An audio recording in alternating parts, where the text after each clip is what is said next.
fight, then I'm on swing. No hopes and I've got my dreams. Yeah, I feel strong now. Yeah, I feel strong now.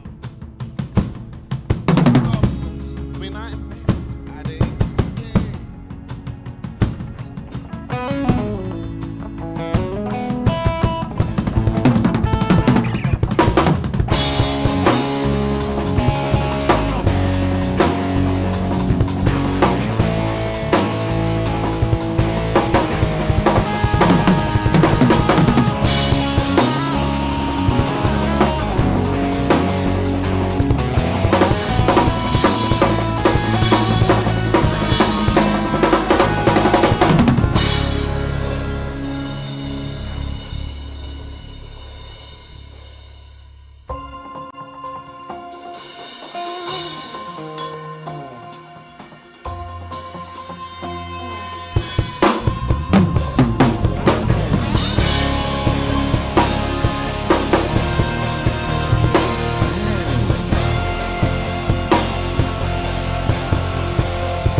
Hope of coming back with a smile on his face and zeal in his eyes. He's gonna make it, cause she'll be praying.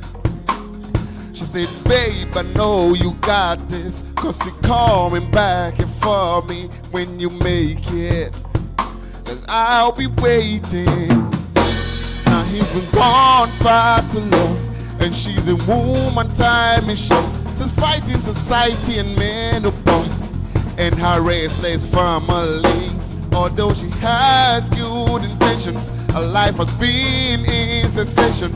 She's got to come to make a decision, even though she's waiting for him. Wait for them, wait for the one who love slows you down. They wait on you, wait for you when life slows you down. He's in jail for a crime he don't know. He's been in this place all alone. He's still waiting that one day he'll be free. The thought of his girl leaving him and the promises he's not living in, he's gone crazy, so crazy. Now he's been bred and brought back home. He met this girl with a 4 years old. She's looking at him like a ghost. Is this you or my illusion? I waited long, long for you. I never had any word for me. I had to make a tough decision, even though it still hurts me. Wait for them, wait for the one when love slows you down. They wait on you, wait for you when life slows you down. Someday you meet someone who's going for you. Someday you meet someone who's not gonna keep you waiting.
worry, you can keep it.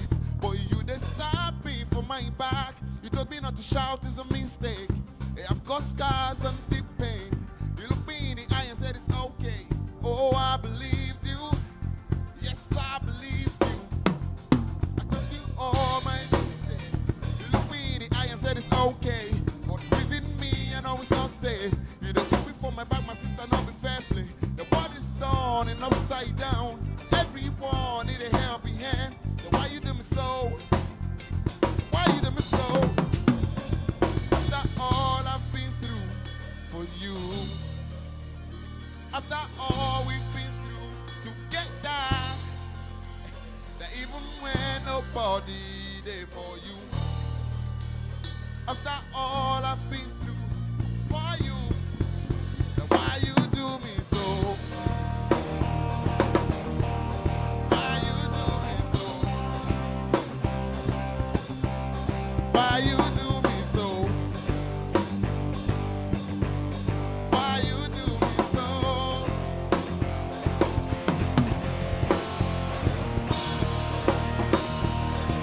Shana like this we go the day. Shana like this we go the day. Shana like this we go the day.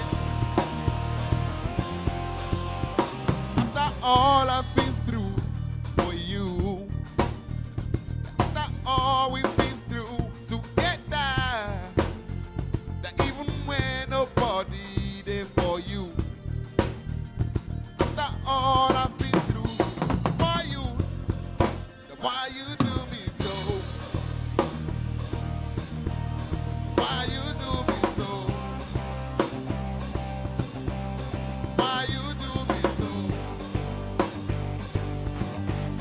Why you do me so?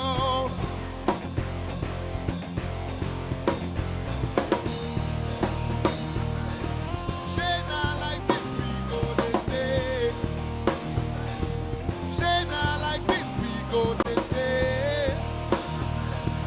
Shana like this we go the day. Shana like this we go the.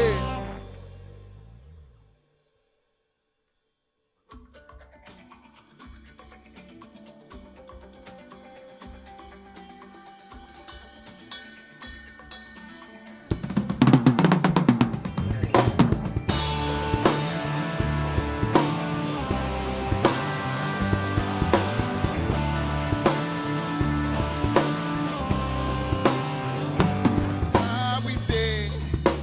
Some of us don't see anything better. I cry with day. Some of us they live hand to mouth. I cry with day. Some of us they survive with sugar mummies. I cry with day. Some of us they live off sugar daddies.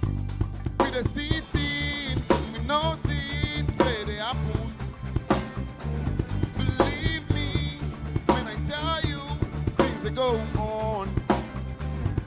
And we know say and believe say everybody getting movements. We're not a juke eye, we not a judge you, cause we haven't cause and it's gone. Say mind your business. And this life you come and this place you day. My brother, mind your business. Yeah. Say mind your business. Hustle your own, make I hustle my own. No, mind your business. Yeah. I cry with them. When they get side chicks, all of them are friends. I cry with them. The daddy on your girl phone, no be in real daddy. I cry with them. They go enter car, they go Accra for Accra. I cry with them. For sec them go take your phone with your music they play. We the see things and we know things where they happen. Believe me when I tell you things that go on. And we know say and believe say everybody getting movement. We not a juke eye, we not a judge you, cause we have a cause and it's gone. Say mind your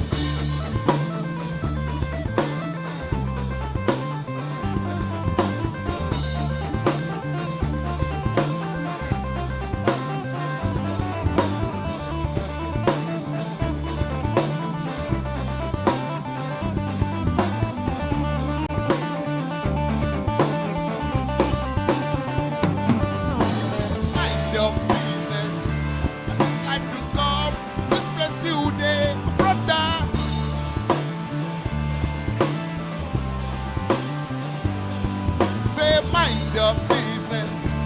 Pursue your own, like I pursue my own. Oh.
Without you, cold nights, sad morning.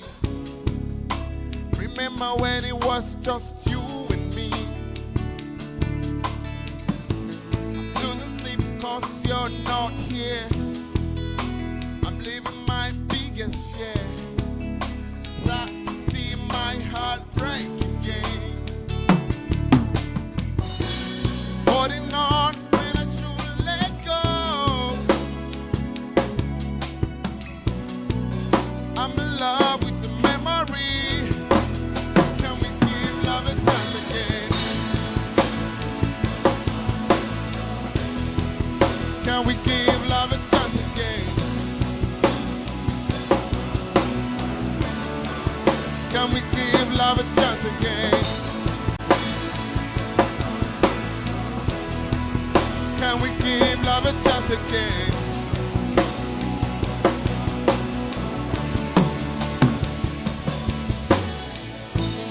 Staring at the pictures on the wall, and your name inked on my skin. Many questions I have no answer to. You don't even care but hear me. It doesn't matter how hard I try, I cannot stop loving you. I'm holding on when I should let go. I'm in love with the memory. Can we give love a chance again? Can we give love a chance again? Can we give love a chance again?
Aquaba. Weson. Oh, back here. Welcome to a beautiful start to Friday morning. This is Breakfast Daily right here on Channel 1 TV. And what a way to start the show. I keep telling you, on Fridays, we set the tone for the weekend ahead. We need to let loose, you understand? My name is Nana Tufo-Boate. And my name is Chris Carter. And I am Philip Nilati, and of course we bring you nothing but the best on Fridays, like Nana Tufo said. We started with alternative rock band, and I'm sure you've been enjoying it. They are still going to be in the house to bring us a lot more, so don't go away. Make sure that you are here with us from now to 11 a.m. where we say bye-bye to you. But I'm sure you are preparing yourself for the This is Ghana exhibition and fair, which is happening next week, Saturday and Sunday. It's not far from today. We keep telling you that you should register. Call that number 0205 973 973. Register now and make payment and be part of all this important fair and exhibition. And now this week, I've been interviewing a couple of individuals or companies that have been coming in here to share with us what they are producing locally. And trust me, I'm blown away. I'm just shocked. Some of the things that they are doing. Yesterday, we had Indidi Company Limited coming here, and they are into the production of boots. For farm, for security purposes and other things. And I'm asking myself that since when did we start producing, is it Wellington boot or whatever the name is, in Ghana? And it's just amazing. I also had conversations with Ediabapa.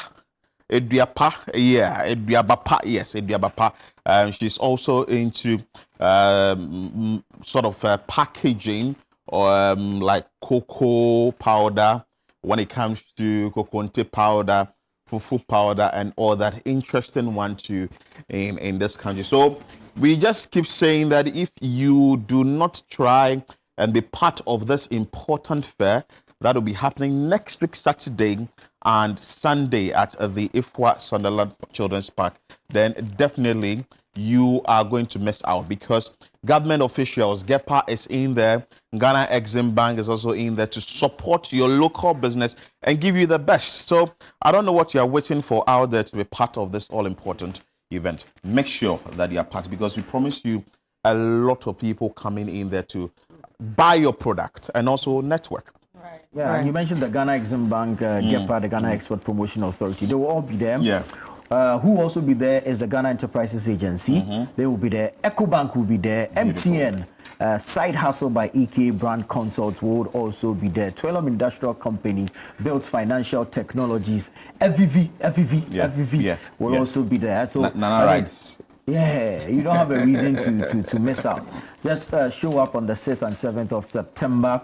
We're showcasing Ghana's export potential to the rest of the world, like Philip just said. Amazing stuff that Ghanaians are doing. And you see, it's not just about the product or the goods. So you'll be amazed at some of the wonderful services that Ghanaian businesses are providing. So you just have to be there. You just have to be there. It promises to be exciting. There's a lot to catch up on, and of course there's a lot to explore. So be part of the This is Ghana exhibition. Now call the number 0205 973 973. Register now, and don't leave it there. Follow up with your payment, because indeed it is your payment that secures you a spot or a slot to be able to exhibit at the This is Ghana exhibition. All right, and remember that you can actually carry the news with you everywhere you go. Literally. And all you need to do is pick up your Android devices and then head to the Google Play Store and simply download the Channel 1 News app. Channel 1 News app, and voila, the news will pop up to you everywhere you go. That means you will stay updated without missing or flinching on any news or any update that you need to know. So even if you're in Asia, you're in the Americas, anywhere you are in the world, even in the Antarctica, it will still work. So all you need to do is download it and have it right in your pocket. Anyway, so let's start with the newspapers. On the front page of the Ghanaian newspaper, that is the point on this particular newspaper, is Ghana drops to 61st on Global Peace Index. National security calls on citizens to help redeem a nation's image. And also that is the point, the Point newspaper, so you can see it's there, it's on. This is what we have here today on the front page of the Point. And also it says that if there would be anyone to create division in NPP, it won't be me. That is Baumia assures. Also on the front page, Mahama says that I won't be a candidate in 2028 elections. Jata Cement moves to protect customers from counterfeit products. And this is what you can find on the front page of the Point, the Ghanaian Point. All right, so the next one we have the Inquisitor, and in front of the Inquisitor we have Iyoko's action on stolen cars. Game Boys up for hill rides. Gold Board offers licensed miners 832 Ghana cedis bonus, and why choose DMB over Ken? Napo explains. MPA holds downstream compliance workshop for tanker drivers in Accra. And talking about this Iyoko's action on stolen cars, I was listening to Jude yesterday on the Total show. The Total Energy show. And oh my God, I just had Auto show. Yeah, I heard that the CRV is also part of like a luxury car. Yeah. As I'm thinking of buying CRV, people now add it to luxury car. So I'm thinking of CRV, and now you're adding it to luxury car. I thought it was just a normal car. You'll be fine with your Corolla. Oh no! It's been added to stolen cars. I mean, the category that they are. So what they are saying is that the CRVs, the Range Rovers, and the likes are among the, if you like, class of cars that are mostly stolen and shipped into Ghana. Yeah, but that just means that if I get it, that means the police is going to be like, oh, wait, I need to check everything. Yeah, but maybe they would I need to check everything. You need to go through the process well. Because, well, if you have your everything. Well, then that's your fine. Because You yesterday, also need to when I do listened diligence. to Jude as well, the individual that spoke to Jude made mention of you getting a lawyer to be part of the whole process, procedure. so that the person can actually be able to direct you as to what you do. Yeah. We day streets. You You did streets. Everything they You got in the streets. shit. We are streets. Well, if you know, you know. We'll give $150,000 to someone on the streets we don't know. Exactly. That's that. Anyway, let's jump into the Chronicle newspaper. Duchum, I will fight poverty and rescue Ghanaians if elected to lead NPP and subsequently the nation. That's Dr. Yawase Duchum, former education minister, member of parliament for Bosomtwe, and NPP flag bearer aspirant, saying that he will fight poverty and rescue Ghanaians if elected to lead the NPP and subsequently the nation. My vision is to expand the economy. That's Dr. Baumia. Is he going back to econs? Instead of digitalization. You know, he came in with the economy. Yeah, then, the economic whiz kid. Exactly. Then became the digi whiz kid. Yeah, the digi whiz kid. He's going back to the economy. So this one is going to be a condigi. Well, yeah, he might just have a mixture of both. Or economic whiz kid 2.0. 2.0. Probably. Very well, very well. We wish them well. Anyway, Ebo concert goes home tomorrow. The venue is Ekunfi Ekrofo. And then the scripture for today is from Psalm 35, verse 10. My whole being will exclaim, who is like you, Lord? You rescue the poor from those too strong for them. On the front page of the Daily Gist, starting with the government cuts admission into colleges of education. Mahama throws NDC race open. Government kills Galamsey tax force. You can find that in page 2 of the newspaper. That is the Daily Gist. 5 VAR for 2028 NPP presidential ticket. Don't gamble with fresh face. And this is coming from Dr.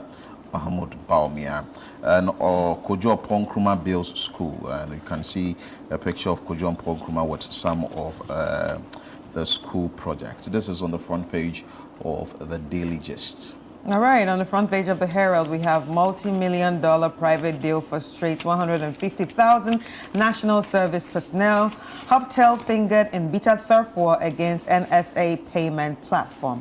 Jata Cement exposes counterfeit bags, assures customers of quality. Baumia demands results, not insults, noise, bragging, and wealth flaunting. As he jabs Kennedy Japan, Brian Champong, and others. Bost rebrands as Bost Energies at 2025 AGM. Lastly, we have workers declare GBC boss persona non grata demands his removal. It was interesting listening to him this morning. Yeah. He was actually here yesterday. He spoke on Eyewitness News. On the Channel 1 newsroom as well. Actually on Eyewitness News on 97.3 City FM. He was on air while the union chairman, Sam Natkevo, was also on air. It was quite interesting listening to the back and forth. But I think that they need to iron out whatever the issues are. The union insists that he's not on payroll, doesn't have financial clearance, and therefore more or less forfeits his employment and should not remain DG of GBC. But he says he has received the financial clearance. He's actually received a renewal of contract and has the financial clearance and does not owe it to anybody to publish same. But his main issue has to do with being faced with opposition because he's trying to institute some reforms. Fix things. He says he's trying to fix the GBC, but the workers are stuck in their old ways and do not want to accept the change that he is bringing in, for which reason they are resisting him. Listen, he even went to the extent to say that the union chairman who is leading the whole thing has not even produced a single story in like 5 years. Wow, so he's not been to work. So he's basically saying that the people are not working, but they're getting paid. They want to receive salaries. Yeah. They want promotions that they do not qualify for.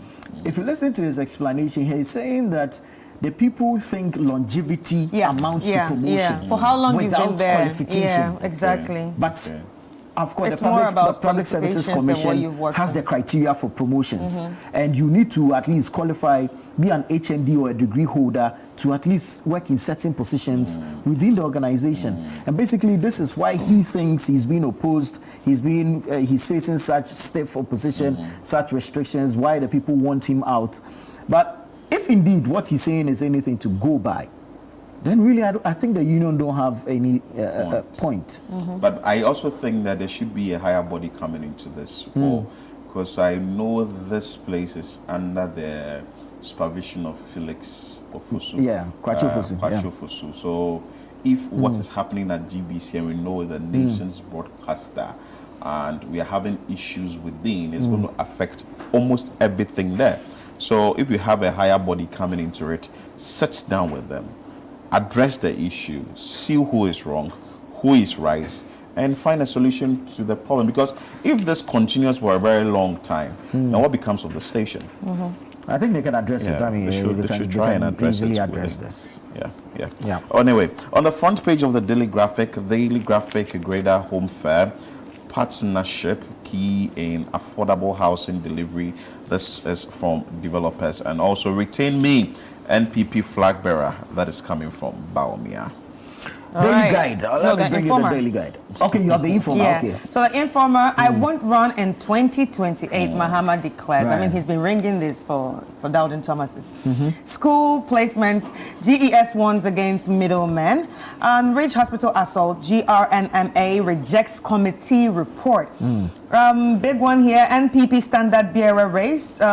Baumia stands tall, and that's by Napo. Divisive politics, not my character, from Baumia. Pay bribe or lose salary. Controller officer busted in payroll fraud. And then we have his picture there, Controller and Accountant General, Mr. Kwesi Ajay. Right, so that's the Controller and Accountant General, but his picture is only being used to represent the story. The story is not exactly about him, exactly. but he heads the department. Whole thing, yeah. So let's go into the daily guide now. Big one is on the MPP flag bearer race. I am can-do candidate, Aduchum declares. So that's the former education minister, Dr. Yawase Aduchum. Then you have will restore sacked workers, Dr. Mahamudu Baumia speaking. Mahama targets single-digit inflation. And you have the controller story also here. CAGD staff fired over payroll fraud. That's the Controller and Accountant General's Department, CAGD. Now let me bring you the BNFT, Business and Financial Times. Women hold just 26% of public sector managerial roles. Women hold just 26% of public sector managerial roles. Bagre Dam spillage threatens communities along Volta River. Bagre Dam spillage threatens communities along Volta River. Unemployment dips to 13.1% in quarter 4 of 2024, but youth joblessness remains high. These people and technicalities. The unemployment has dipped, but youth joblessness has remained high. Okay. Grab a copy of the BNFT or any of the dailies that we've brought you this morning, and you can get all the details in there. Walk to a newsstand near you, grab a copy, and you can get all the details in there. Let's take you on to the online portals, citynewsroom.com. Just we bring you quick a few ones here. Agbloshi onion market to be decongested again as encroachers return. Well, we've seen this before. We just hope to see how this is going to turn out in the coming days. Helicopter crash. International investigators arrive to assist probe. NPP presidential race. Campaign with unity and respect. This is from the minority leader, Penyo Markens, to aspirants. Amwakuhini, who is the Ashanti Regional Minister, backs IGP's move to dissolve anti-Galamsey task force. No evidence lost in a Dubuahin trial. This is from the Deputy Attorney General. He is assuring. Union Chairman Nat Kevo hasn't filed a story in 5 years. This is from the GBC DG. Nana Tufo made mention of that. Unionized staff resisting disciplinary reforms. This is from the GBC DG. Baumia's defeat doesn't disqualify him from leading MPP, and this is from Gideon Boako. We will retain Akutia seat to Anna Ernest Kumi, and the MPP is saying so. Ghana Water Limited shuts down plans for emergency repairs. And finally, on the City Newsroom portal, staff union has no authority to fire me. This is also coming from the GBC DG. It looks like a GBC DG is his. He said a lot. He said a lot. Anyway, let's head to channel1newsonline.com and go through the headlines together. Avoid divisive politics. Opinion marking to NPP aspirants. Edubuahin's trial to resume mid-October, and that's by Sremsai. Union leader Kevo hasn't produced a single story in 5 years. GBC DG. No work, no pay. And that's the GBC DG again asserting to aggrieved staff. MIIF, now a key pillar in Ghana's economy. That's Patrick Boamwa asserting that. Baumia will command NPP grassroots. Gideon Baku. MTN Ghana CEO Stephen Blairwood elected chair of Telcom's chamber. NPP lost 2024 polls due to leadership bias for Baumia, and that's Ken Ejapon's campaign party saying. And then 5 aspirants filed to contest NPP presidential primary. We are determined to keep Equatoria's seat. That's the NPP. And NPP has reduced Equatorial campaign to funeral dirges. The NDC firing back, and MPP race. Edu Chum files nomination, pledges clean campaign. And lastly, we have here, grassroots won't stay silent as NPP's future is mortgaged to Baumia. Ken Ejapon's campaign, side saying again. So there we have it. All right, so go online, channel1newsonline.com or citynewsroom.com, and you can get the details of these stories and several others. But you can jump into the Google Play Store, download the Channel One News app, and have access to the news on the go. You can actually walk about with the news anywhere, anytime. Download the Channel One News app from the Google Play Store and be part of the news. Stay updated, stay current, stay informed, and know that indeed you have access to the news. It's on the Google Play Store. It's easy, it's user-friendly, and quite simple to navigate. Alrighty, stay with us here. This is Breakfast Daily live on Channel One Television. We'll take a quick break. When we come back, we have a lot more on the show for you.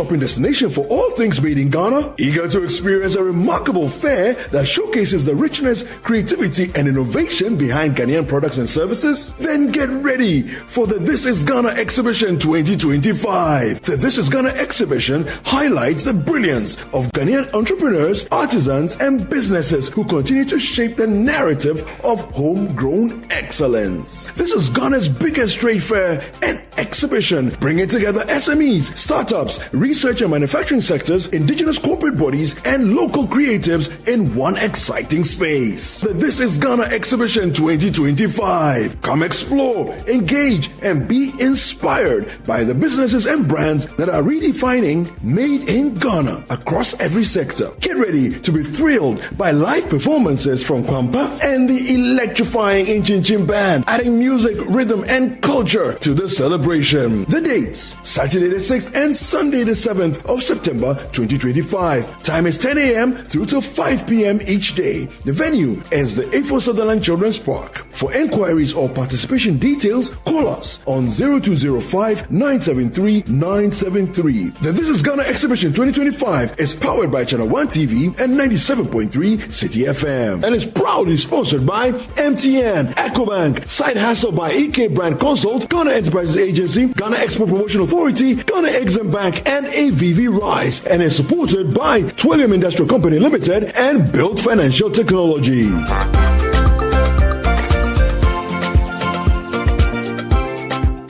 Welcome. It's Play to 8. Get ready for the game show where every play has a purpose. Welcome to Play to 8, the only game show where your knowledge and skill don't just win you prizes, they help change lives. What sport is considered the most popular in the world? Football.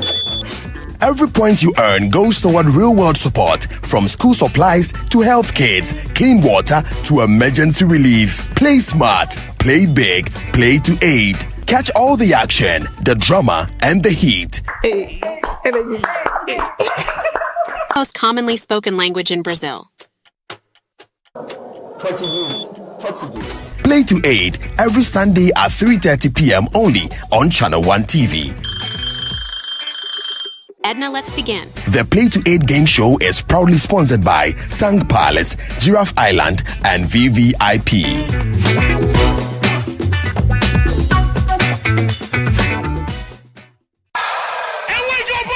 Let's get into the world of sports like never before. You know how we do it on Fridays. Join us every Friday at 7 p.m. on 97.3 City FM for Sports Panorama, your ultimate destination for all things sports. One of the biggest scandals in this country's history. You can't spend 250 million USD and come out with that. From the thrill of association football to the excitement of basketball, tennis, athletics, and even emerging sports, we cover it all. Whether it's the Premier League or the latest NBA showdown, we bring you the stories behind the stars. Getting an opportunity to become a national team coach, he should understand the politics around football. And don't miss the prayer of the rabbi. Joe was Zebaut. How Zebaut there? Zebaut won Chaboke. We're not just about the games, we're about the community. If you are going to be given this kind of treatment, then you need to be that guy. When I look at him play, he is not it. Or when it's time for Don't Call Me. Join the conversation as we connect with fans across the country and beyond. Want the latest updates? Send us your thoughts and we'll feature your comments live on air. And remember, we like to hear your predictions for matches and your thoughts in general. Think you know who's going to win? Let us know. Big shout outs to my YouTube people. Tune in every Friday at 7 p.m. only on 97.3 City FM. Sports Panorama, where sports come alive.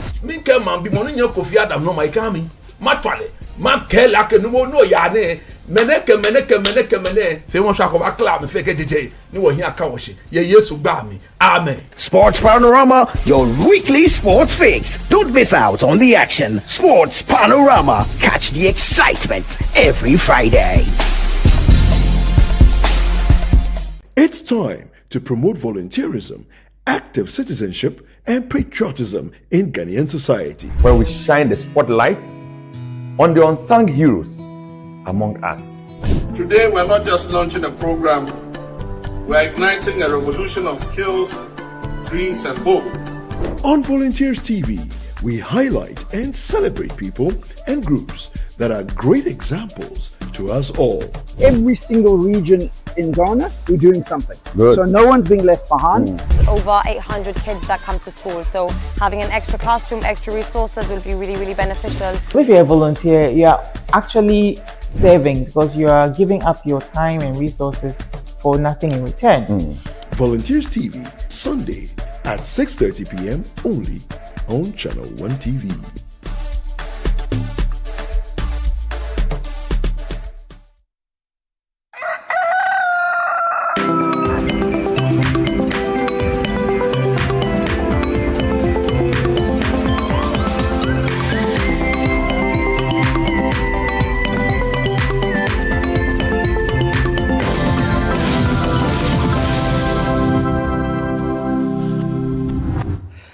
Welcome back to Breakfast Daily here on Channel 1 TV. I'm sure you are enjoying yourself. It's a Friday. We're about to have an interesting conversation. You have been thinking about it for a very long time. Rent.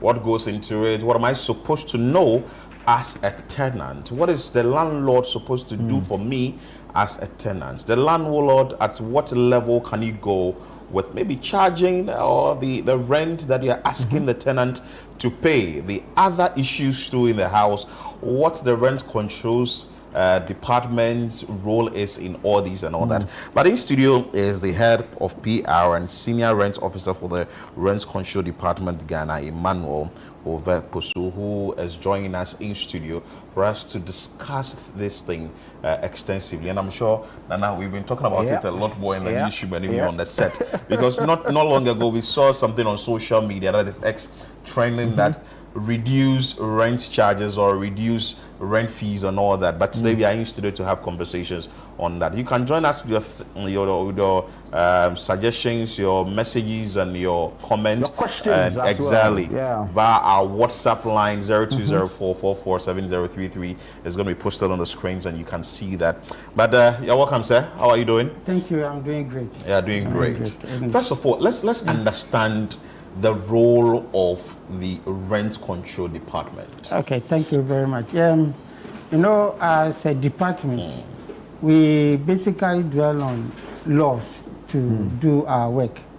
What I mean is that we act on the Act 220, which is the Rent Act. And when you look under Section 5 of the Act, it has spelled out all the functions that the department vis-a-vis the officer must follow to administer its functions. The first on the list is what we call an assessment. That assessment is where the officer will go into the premises and ascertain how much, we call it recoverable rent, how much rent the tenants must pay. But this must come on an application. The application can come from a landlord or a tenant or anybody interested in the property. So when the application is made to the department, the officer will then go and ascertain how much recoverable rent, as we call it. It's just the amount the tenant pay, how much he has to pay. And the very few clarification. What goes into the assessment, key is the value of the land on which the property has been built. Okay. And then the materials that has been used. So in going further, you could see that there's the same structure of a building. It's on different premises. Let me cite an example. You go to Tesano and you go to Cantonment. You don't expect that the same structure will value the same as far as the rent is concerned. Because when it comes to the value of the land, it varies. Okay, so people notion that, no, I went and rent a single room or 2-bedroom at this suburb, and the price is so huge. What goes into it, key is the value of the land. So let me finish with the function. Second on the list, as far as our function is concerned, is that we are also mandated to make sure that tenants, landlords, or anybody interested in any property abide by our rules and regulations. So when you are reported to us, our duty is to investigate whatever allegation has been put on you, and if it goes contrary to the act, we then process you before the magistrate. We don't have power to impose any punishment or fine on you. We work hand in hand with who we call the rent magistrate. They are just the district judges. So we prepare our recommendation and give it. So they have right to punish you or impose any fine on you. We also have right to do what we call an abscondant process. An abscondant in our law is somebody who has rented somebody's property.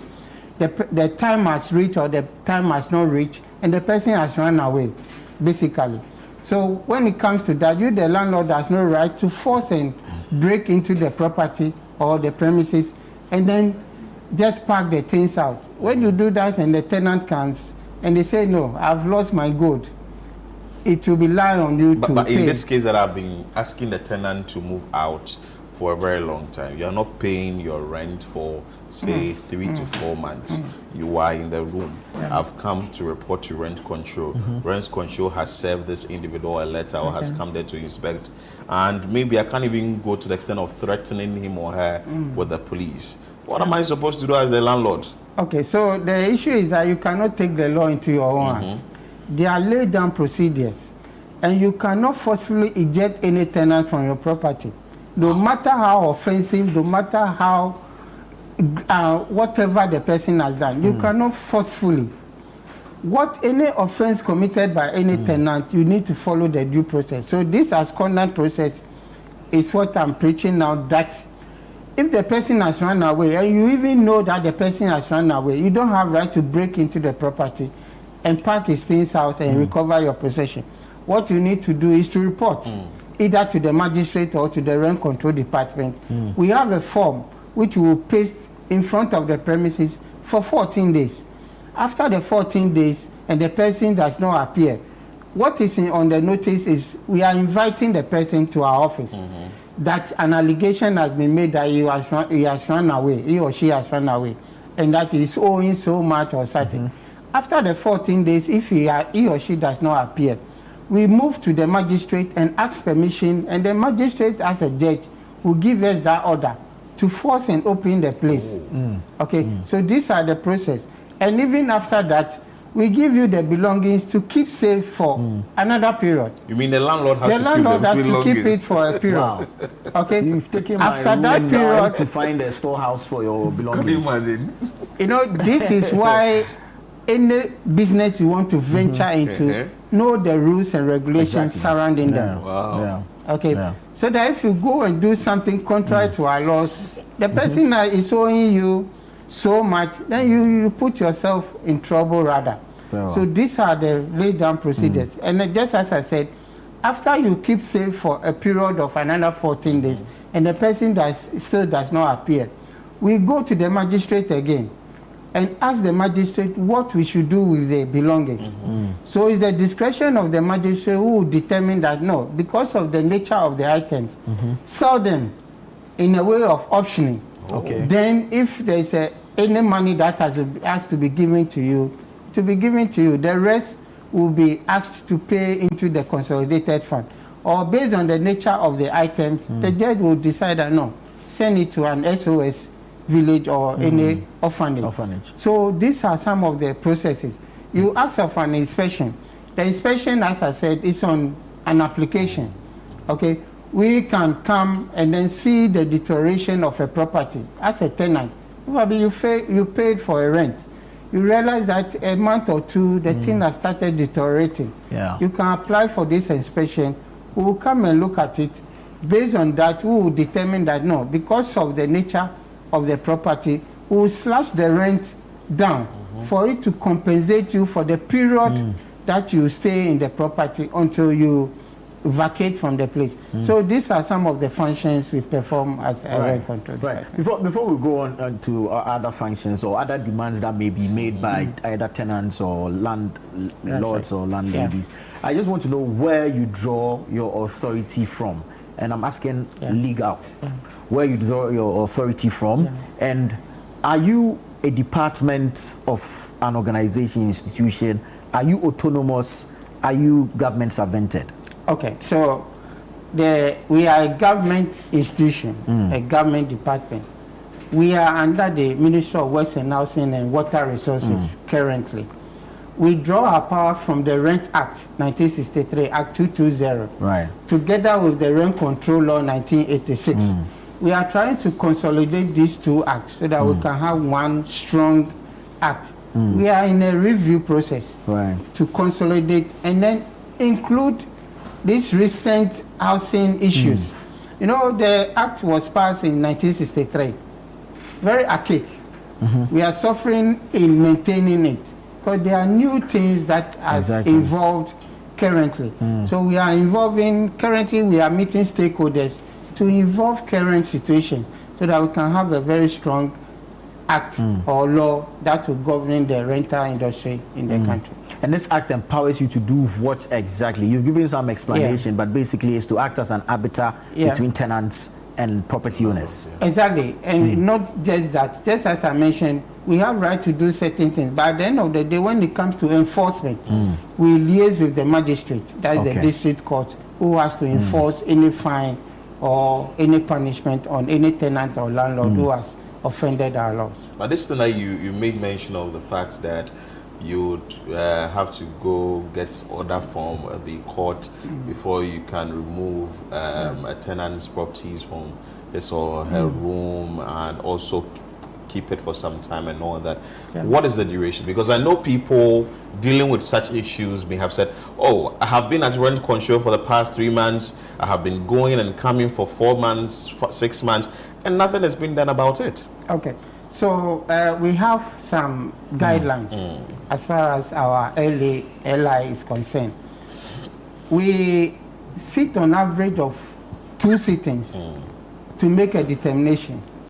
What that means is that when you are summoned before us, we do an initial investigation. If the need arises for us to make a determination on that day, we do. If there's a need for us to get people to come and testify, or we need some document to aid us to do the adjudication, we then have to adjourn the sitting to another day.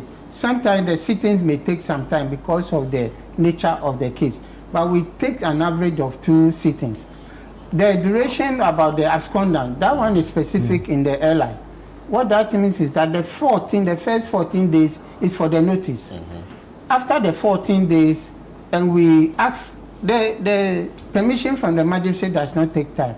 When we get the permission, we then come together with you to break into the property. We want you to witness. We then list all the items and give you a copy and keep our copy. Then we leave the items with you. It will also take another 14 days.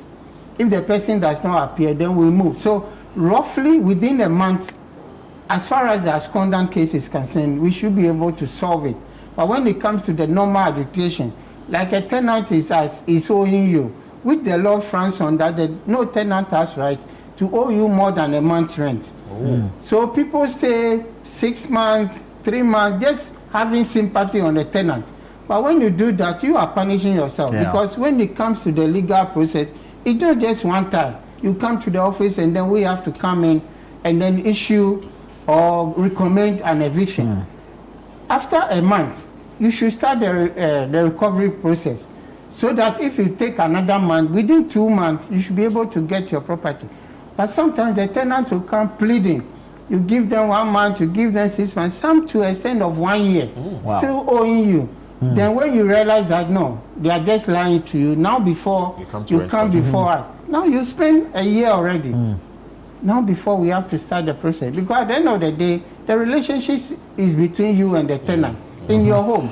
We are there just trying to solve your problem. Until any of you report the case to us, we cannot come to your premises and ask how you are faring. What are some of the key issues you do receive? Some of the reports that you get. Yes. Okay, so the key amount or the highest now is tenant owing landlords. So there are a lot of landlords who have brought tenants into our offices for recovery of possession. Just as I mentioned, you have no right as a tenant to owe a landlord more than a month's rent.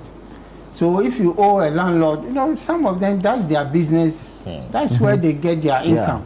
So if you accumulate their rent for a period of time, they get fed up and bring. So the key is landlord bringing tenants into our offices for Mm. recovery of possession. Second on the list is that, we've realized that the economic situation is affecting everybody, not only tenants, but landlords as well. Yeah. You go into a property, you see that property is not completed. So the landlord will propose that bring your money, let me complete it so that you use it to dwell in. Sometimes when they do that, ask about that. Yeah. Sometimes when they do that, and some landlords with the greediness, I have to be fair. They've seen that the property has been improved. Now they start doing what we call inducement. They want to induce you so that they'll push you out. And then refund your money to you because somebody is standing behind him with a higher rent. Exactly. Okay, so they try to push it, but there are rules on that game as well. The law has specified what should be done. That if you invest in somebody's property, and your time has not reached, and there's the need for us to move out, there's this compensation that should be added to the money you've spent. Okay, so landlords, some of them think, no, let me just give you your money and move out. There's a compensation that has to be paid. And the law specifies that we have to look at the commercial interest rate to be added to the money that is left to be given.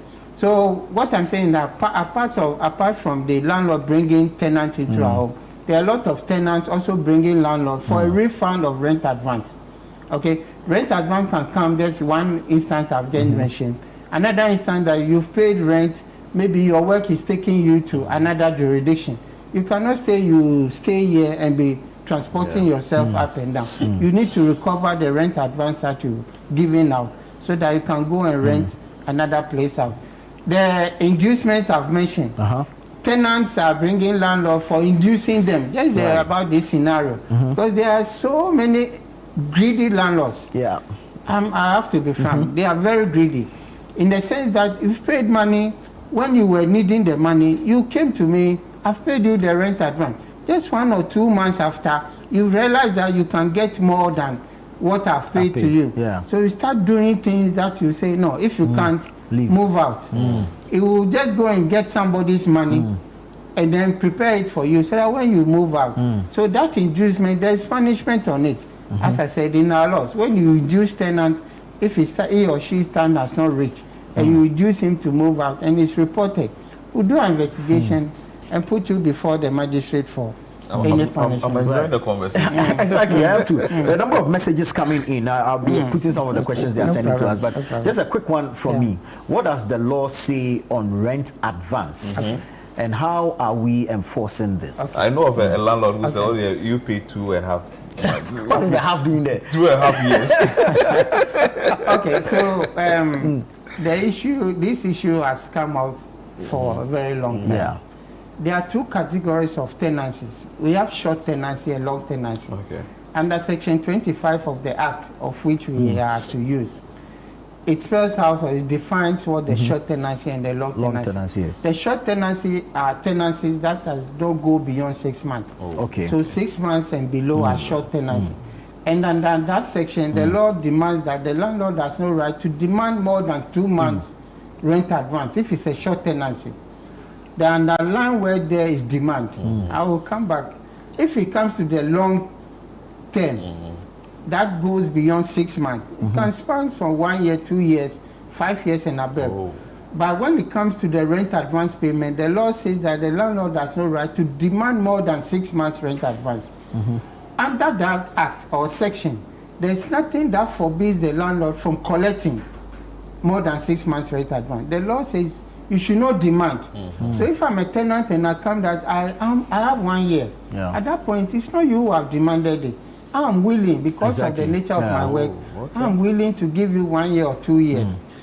So a lot of landlords are bypassing this and doing this. At the end of the day, if you know a landlord who has committed that offense, you need to provide us with evidence. Because when you were negotiating, we were not there. And we cannot be policemen or judges or complainants at the same time. One person has to report, then we do our investigation. So we've also seen that there is a gap. If I have not demanded and you have opted to give me, what shows that it wasn't you? So as I said, we are reviewing the act now. We want to make it a point that whether you demand or you receive above the threshold, then you committed an offense. Right. So we are pushing that the law will go so that we will bridge that gap. So this is the issue about the rent advance. The underlying word is not to demand from the landlord, but the tenant has right to offer. Okay. So I just want to look at your jurisdiction. Are you also superintending or supervising the real estates, Airbnb, or is just those of us who have some coins to rent some single room in some congested community somewhere? And also to add, you see the shops. Exactly. There is this tenant. I'm a tenant of this shop. And all those things. You have supervision about all these places. Okay, you see, we have so many laws in the country. When it comes to hostels, these Airbnb, and then the hotels, it falls under the tourism industry. Okay. And there's a Tourism Act, 817 or so. It was passed in 2011. They deal with the hostels, Airbnb, because they see those things as tourism. But just we will have a stakeholder engagement with them. There are some gaps. Right. In a case example is how the hostels are charging. This does not fall within the hotels? The hostels. Hostels. Along our schools. And even the Airbnb. The way they charge, some of them are beyond imagination. They're exorbitant. But that does not fall under the tourism industry. So there should be this collaboration between our office, who is mandated to come out with this recoverable rent, and then we'll liaise with them and see how we can manage those industries, the Airbnb, hostel in particular, because we've had instances where students have been crying, especially private hostels. They've been crying about the huge rent that they are being asked to pay. So we are working on those things. What we ask the shops? The shops specifically falls under acts. It's really? just like the premises. We categorize them as premises, both domestic. So in the law, we have domestic and non-domestic. So non-domestic are the commercial ventures, which are the stores, and then those offices that people rent. So you do get complaints from that place too? Yes. What are some of the complaints? No, they just like the normal one, the normal dwelling place. Somebody has paid so much rent, he has to move out because the place is not conducive. You need to refund the money. And there are a lot of shop owners who are also owing landlords. So because you cannot take the law into your own hands, you need to report for us to. Interesting. All right, let's get into some of the messages. This one says, "Hi, my name is Nee from Spentex. I have a landlord who is extorting electricity bills from me, taking 100 cedis a week, and he and his wife prevent me from sleeping by making noise behind my window because I'm not yielding to his extortion.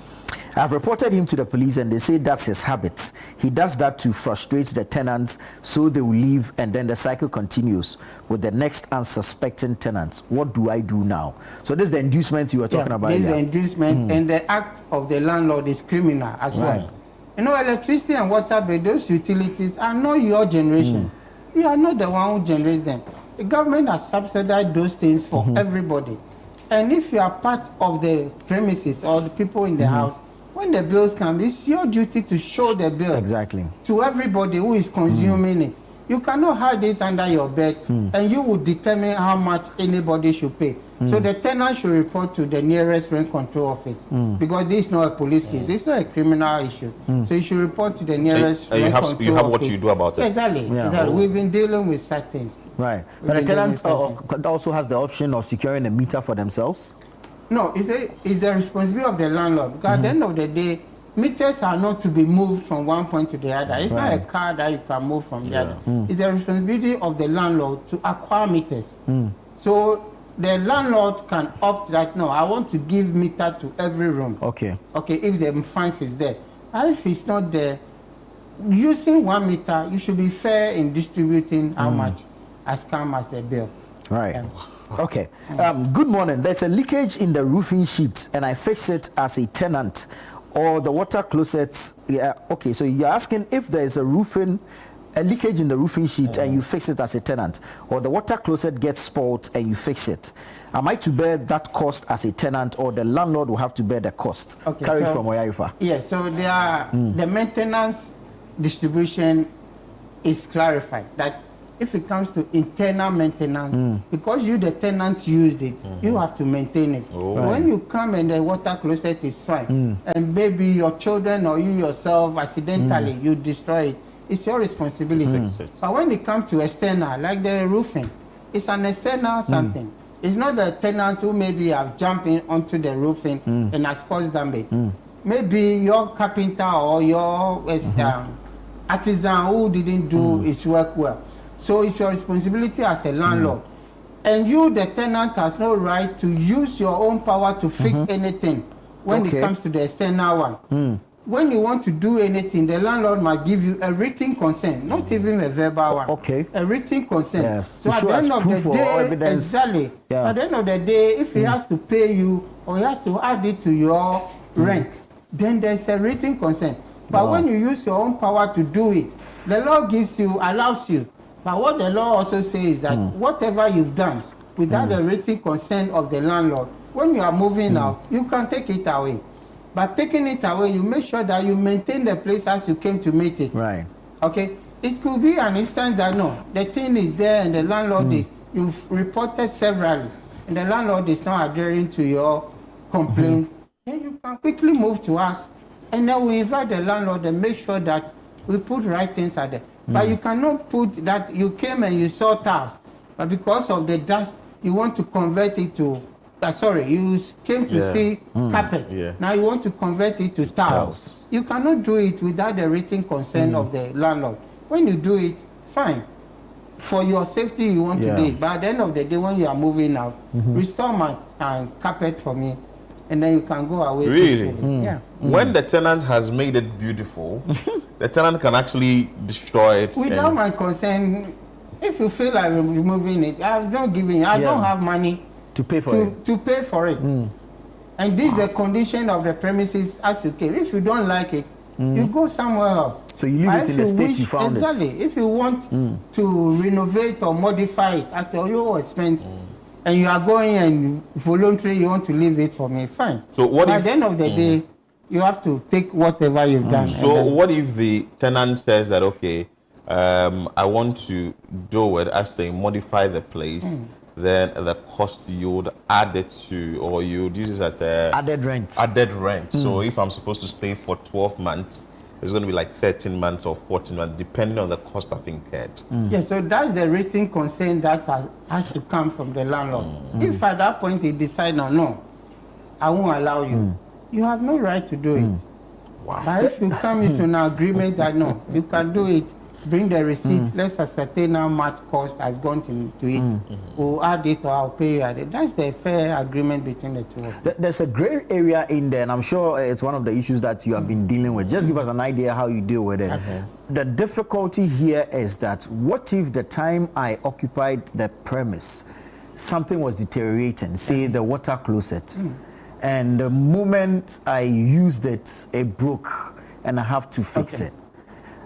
The difficulty is to prove whether it was deteriorating before I assumed the place or not. How do you deal with such matters? So the first instance is that before you move in, we call this due diligence. Right.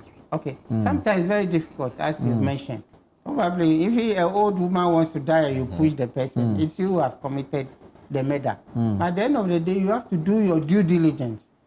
Do thorough inspection before you move in.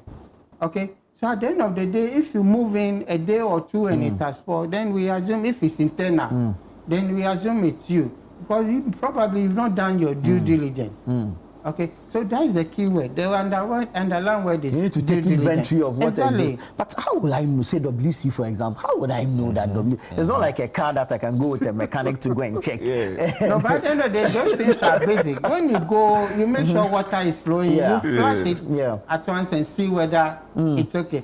So there's some basic due diligence you need to do. If you don't have that expertise, that's what they are saying. You go in there with somebody who has the second eye. We'll come to the issue of the agents too. But Philip, your namesake from Kwabenya is asking, renters, and here I'm sure you mean landlords allowed to charge in dollars. I think that's been dealt with by the BOG. The BOG has issued a directive on that. But you continue to say if you report them, they try to evict you from the house. Is that legal? If not, what can you do about it? Okay, so under Section 17, I spelled out what the landlord can stand on to evict a tenant, together with Section 25, which is the offenses under the Act. If reporting a landlord, of course, it's not part of the laydown, then we insist that you stay until the end of your tenancy. So that's where the inducements comes in. A landlord must understand that inducement comes with a punishment. If you induce a landlord to vacate from the premises and you are reported, you may be fined or imprisoned. Right. This one is asking if it is lawful to take a 2-year advance. That's also you've dealt with. You just explained. You can't go beyond the 6 months. Hopefully the law is amended, and then both the one offering and the one demanding. Exactly. Right. This one, Kukua from Kaswa says, "Hi, please ask if it is lawful to increase rent without advance notice." Okay. So increasing of rent comes after 2 years. Okay. That's what the law says. So after 2 years, you can increase? After 2 years, you can increase. But within the 2 years, I cited an example with carpet and then tiles. Exactly. Or even including washroom in the premises. At that point, you see the landlord has improved the property before or after you've came in. So at that point, the law does not give the landlord to wait after 2 years. In that instance, there can be that negotiation that I've improved it from one state to the other. You will now be paying this. Then you negotiate. When you negotiate, the landlord is expected to give you 1 month clear notice. So as we are in August now, the whole of September should pass. So if there's any payment, it should take effect from October. So the law is specific or very clear on that. So at least you need a month notice. A 1 month clear notice before the next payment should take effect. All right, more messages? A lot of messages. Good morning, sir. What is the needful if someone gives you money for a room for renovation and later he says he doesn't want the place again because the renovation I promised is not what I did, so he demands his money? Yes, so that's where the compensation comes in. Now you've used my money to improve. I'm not staying up to what we've agreed on. So you look at how much I've given you, how much we've invested in. We look at the commercial bank interest rate, add it to it, and then you give it to him or her, then the person will. What's the idea behind putting the interest rate on some of these things? No, we just... for a normal thing, let's assume the person has gone for a loan to come and give it to you. Even if you're not a loan, and that money you invest in somebody is investing an investment, he's expected to get some interest on it. So the way the landlord will not feel that, no, the 1 CD you brought to me, I have to give you that one. If we do that, or if the law says that if that goes on, a lot of landlords will be I don't know what word to use. Someone's asking a question. Prince from Elembele says that why should the landlord keep the items? Why can't rent control keep the items? No, so it's a process. Just as I said, the first 14 days is a notice. The second 14 days is for us to then be negotiating or discussing with the magistrate. Okay. Then whatever the magistrate will decide, then we'll come for it. So it's not that it will be there forever. The period for you keeping the thing is just for 14 days. And after 14 days, the magistrate will decide what to do with the item. Okay, so this one says, good morning, please. Can I ask if the landlord has to come to rent control office before he or she can rent out? Yes. So the issue there is that when the person comes as a tenant, when you come and inspect the place and then you agree that I want to do the place, before you pay money to the landlord, there should be this tenancy agreement. That tenancy agreement must be read by you, the tenant, and understand and sign. Okay. After signing, the landlord is expected to deposit a copy at the rent control department. The idea or the notion there is that we need to go through and make sure that you are not going to infringe on somebody's human rights. And you are going to, you've been guided by our rules, be our Constitution, the Rent Act, or the Universal Declaration of Human Rights. Make sure you are not going to infringe on anybody's human rights. And we also look at whether you have opted to pay for the more than the 6 months, or the landlord is the one who is demanding. So this process will make sure that we are aware of their relationship. When we approve it, then the landlord is then giving the go-ahead to go and collect the rent advance from the tenant. Okay. And there's a message. It's a good one. And some landlords are mean like mine, who increase rent 1 week to the expire to your expiration, or whenever your rent will expire. So 1 week to the expiration of the existing rent, they will increase the rent. This one says that these landlords are maltreating us.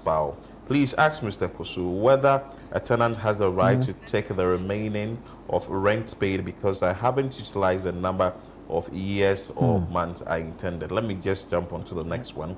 My tenant, this is from a landlord, my tenant has been in debt of a light bill almost to the tune of his rent. He has now been jailed for wrongdoing.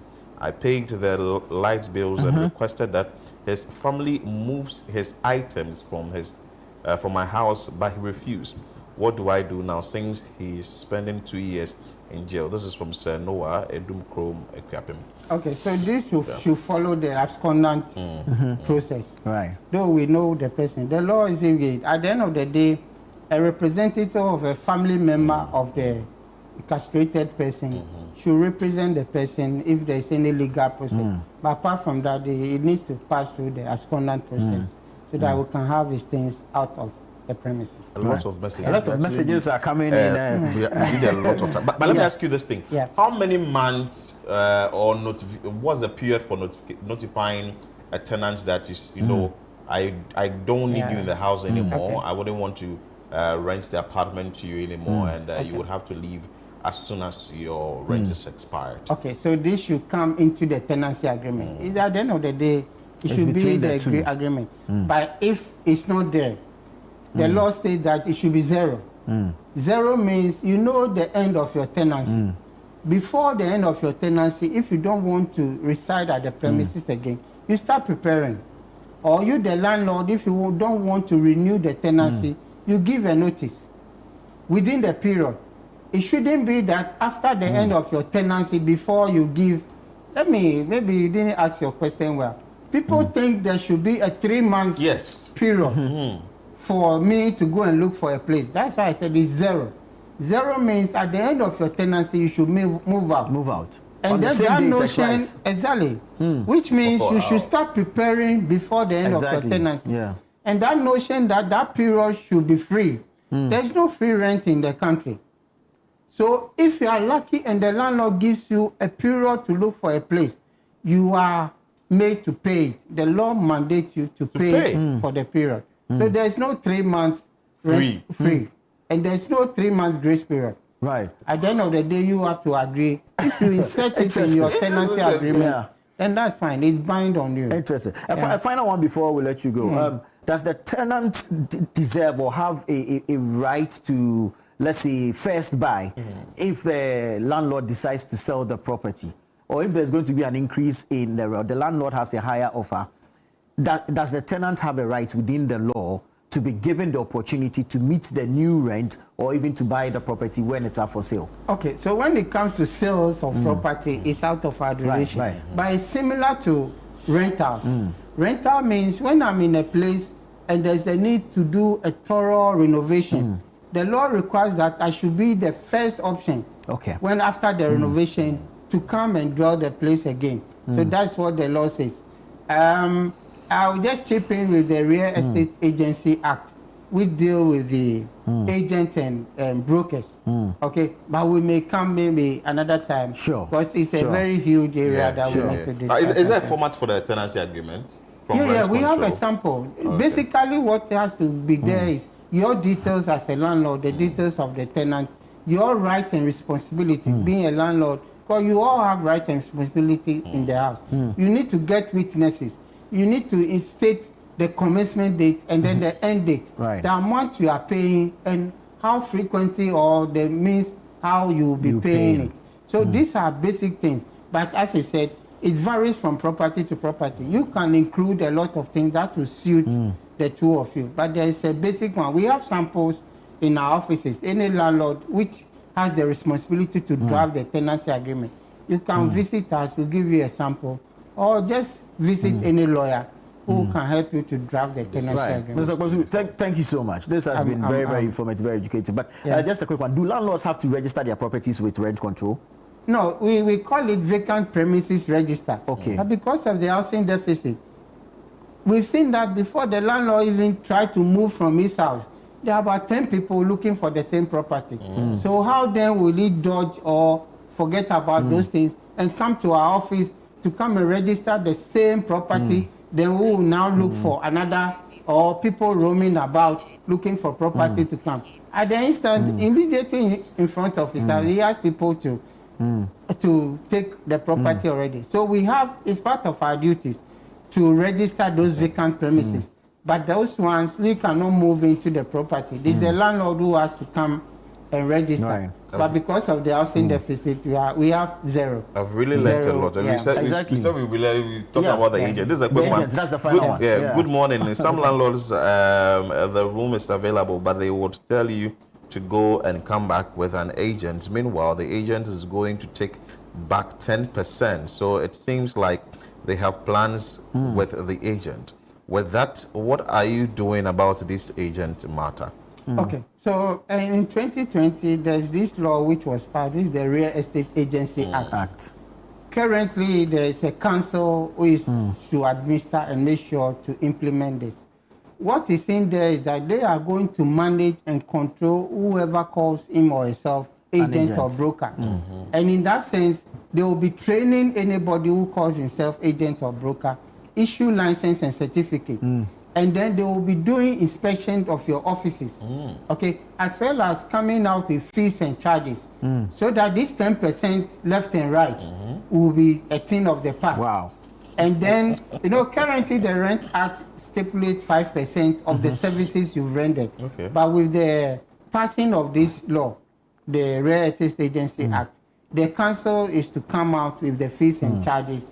And then this moving phase will also be passed, because they will determine how much you have to pay. Okay, so those Goro boys will be faced off. Mr.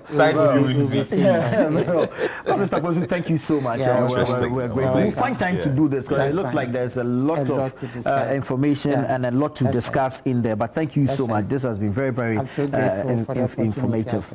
Right. Emmanuel Hove Kosu is the head of PR and the senior rent officer of the Rent Control Department. So much to learn. We'll do this again, definitely, because all your questions are coming in, so many of them. We couldn't digest all. We'll find time to do this again. But of course, keep sending your questions in so we can table them. When we find time to get him again, then we'll put them before him. This is Breakfast Daily. Stay with us. We'll be right back.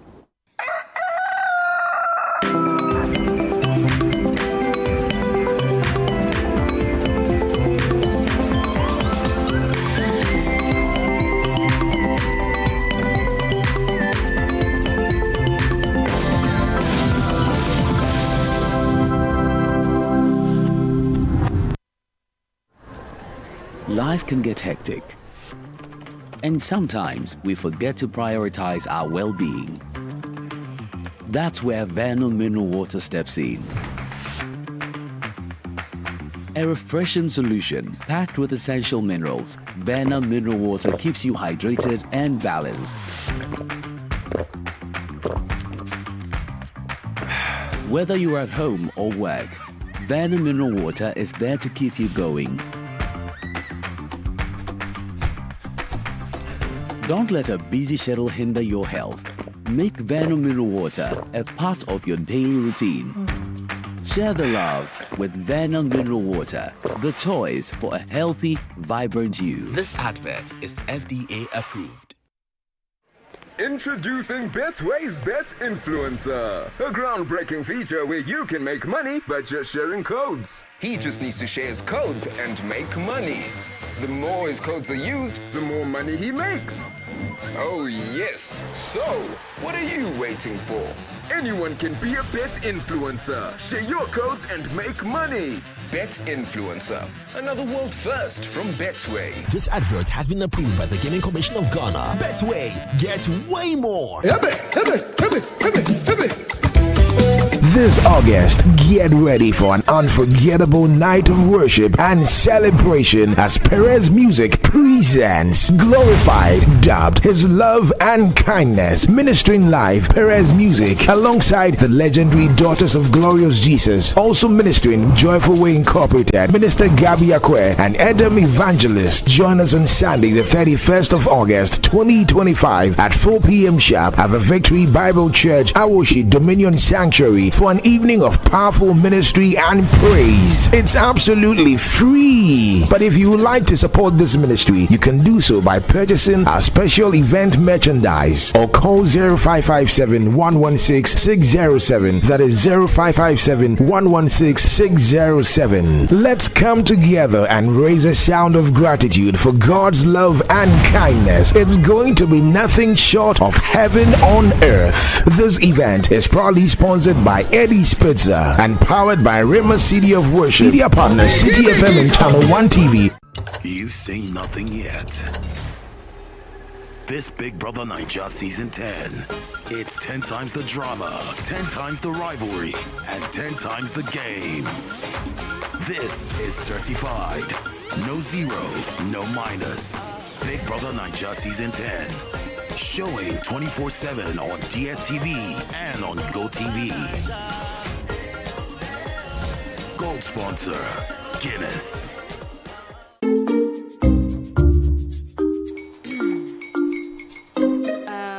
Kwame and his uncle are almost here. Wait a minute. This one too, your friend Kwame. Wait, Kwame.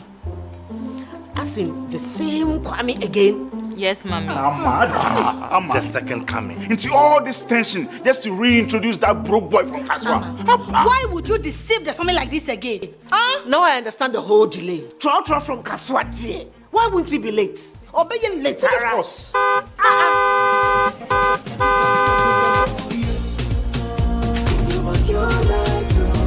Star 712 hash, star 712 hash. You go be the luckiest. Go be from Georgia, be luckiest. From not the block, she be luckiest. Yeah, you go be luckiest. No matter why you're luckiest. Everybody go be the luckiest. That's Kwame! Send your God the apple boom. If you put it toy, so would the coming of the Son of Man be. Hey. Is that his car? Dial star 712 hash. Choose your ticket. Enter your lucky number.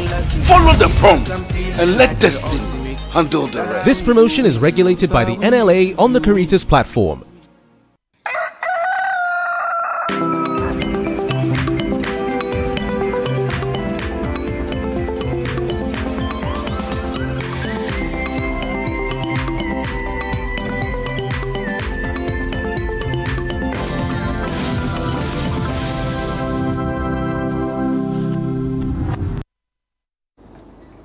We're grateful that you stayed with us here on Breakfast Daily on Channel 1 TV. It was an exciting conversation we had with Emmanuel Postu, who is the Public Relations Officer for the Rent Control Department Ghana. Exciting He's also the Senior Rent Officer. Exciting conversation. And I didn't actually want it to end because we couldn't have exhausted it all. We didn't have enough time. Questions. I mean, so much to ask. And landlords are fighting tenants. Tenants are fighting landlords. Agents too are crying. Agents are in the middle. They're in the middle. Yeah. I know. No, it's not all agents benefit. Really? Oh, some like the agency. some people when some. But some of the tenants are hard. Yeah, exactly. So some tenants, when they get the house, forget your tenants. You come to the house, you'll be begging. I've literally seen it before. The person kept coming. I said, what's happening? Who is this man? He said his tenant. I was just laughing. And I said, okay, so how much is the rent? The rent was a lot, though. Yeah. So that 10% will amount to a lot. Yes, this 10% would have made him rest for 6 months. I've seen some tenants you because don't of buy cement, you don't buy blocks. Yeah. You want to chop. But he's a middleman. No, if he but hadn't then, bought you, but then he would- again, the but then landlord wouldn't again, have gotten but money. then again, sometimes they exaggerate it. Yeah. They exaggerate it. I mean, 10% is okay, but you can It's also not okay. say no. I mean, no. If you say it's 10% you want, it's 10%. But he you want. just told us that even it's just 5%. Yeah, It's 5%, supposed but to they be are 5% doing per some annum, little actually. review. Yeah. Review there. I told someone that here in Ghana is 10%, and the person in Nigeria was like, you people, your own is good though. I'm paying 12%. I'm like, okay.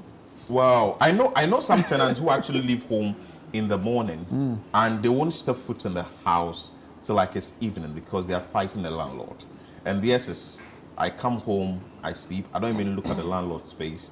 Maybe I'm not even participating in anything in the house, and so this kind of. But we're not family. Me, I only came to rent your property. But no, Are but you my see, father or my- this kind of fight. no. I'm talking about the kind of conflict between landlords and tenants that really needs to be resolved. No, Some because sort of- sometimes the landlords overdo it sometimes. We know we might be living in the same compound, but what I do, as long as I'm not I'm not destroying I'm your not property. destructing I'm not infringing on anything. your Do you rights. understand? I'm not disturbing you. So why would you want to always know? Some landlords want to know what's going on. I was staying in one apartment and I had the landlord say something, and it was so sad. She was talking about another tenant, and then she was like, these people that drink, they drink bottled water every day. Why would she have money? Why would she have money to contribute? And I'm like, what do you mean? So she basically looked into her house every day to know what they are drinking. How's that your business? And I'm like, that's not fair. She said, these people that drink bottled water every day, while everybody's drinking pure water, they drink bottled. I say, it's like, is this how far it has gone? If I'm So yeah, so renting sometimes your property, if I'm renting your room, don't come and ask me for salt. Don't come and ask me for sugar. Take your rent at the end of the month. Yeah. And that's your the edit. utility bills. Let us pay. It is not incumbent on me to see you in the morning and greet you. Oh, really? And you know, and you know, some landlords do not tell you the truth. I love my landlord actually, but some landlords do not tell you the truth. When you move into their property, you come and inherit somebody's debt. It's not only somebody's debt. Their own debt is part of it. Their own debt is part of it. Their own debt is part of it. They'll just come. You will be seeing another thing in the meter. The meter is telling you. Sometimes you don't even have access to the meter. They'll come and tell you how much today you have to pay you are paying this. So there was an incident. I'll tell the name of the person later after the whole show. Like I said, I'll tell you to don't worry. You're not left out of the gist. So there was an incident where someone actually rented in one of the estates at Ridge. Okay. That's around the police station area. Right. At Ridge. Big person. Now, he just wakes up one day, and funny enough, it was my friend that was renting their house because they came from Togo. And they were okay, they had money, renting their house and everything. He just woke up one day, okay, today we are paying water. Went to bang in their house. And I'm like, and the girl was like, the mother, she speaks French. She was like, wow, what's happening? She said, today your water bill is 2,000. Bring the money now. Now. And then he said, so the woman asked him, how is it calculated? Yeah. He said, it doesn't matter. I need the money now. Now. They were going back and forth. This guy used an axe or something like a hammer to break their door, like the handle of their door, because the woman was like, I can't do this with you. So he started going, he was confrontational with her, verbally assaulting her, and then he broke the door. Call the police They had to on go him. to the police to solve that problem. Call the police on him. And That just doesn't make because sense. he is the landlord. He needed that 2K that day for something. And that's unfair. Some bill had come, Charlie. It's not easy. When that bill comes, you for pay that bill. Anyway, Nana, I think before we do the trends, let's give the chance to our viewers to also tell us what their issue their own with the experiences. landlord, how much they are paying when it comes to rent in the country, because we know some people. But some of the tenants are stubborn. Yes, like Mr. Posu said. You are owing someone, and you are not even bothered to even pay, and you are not even concerned. The person has They've even got to convince some friend, and they are staying with the friend for some 2 months. Yeah, but the items are still in the room. It's just interesting. So maybe we will give our viewers the chance to also tell us what they think of landlord-tenant relationship, landlord-tenant situation. how much you are paying, where you are renting, what Tenant-agent relationship. exactly, what challenges you are facing, because sometimes you would find out that at the end of the day, a roof is leaking and you are supposed to do, but anyway. Yeah. But you know of the issue with the Akwaba or Obake issue. yeah. It's trending on social media and all that. And I like it's been trending, but if you ask me, I have zero interest. I don't know what I should say about it. Because you're an Akwaba, eh? Not necessarily because I am an Akwaba. It's probably because I am too occupied with how to develop this country than to think about what language should welcome no, but don't you think language is also part of development? You see, what we have national language is also part of development. What we have failed to do is to promote the teaching of the language in the country. We are not teaching the thing, and you are thinking about what is written somewhere. No. The call should be for us to teach the thing, and to teach the thing well.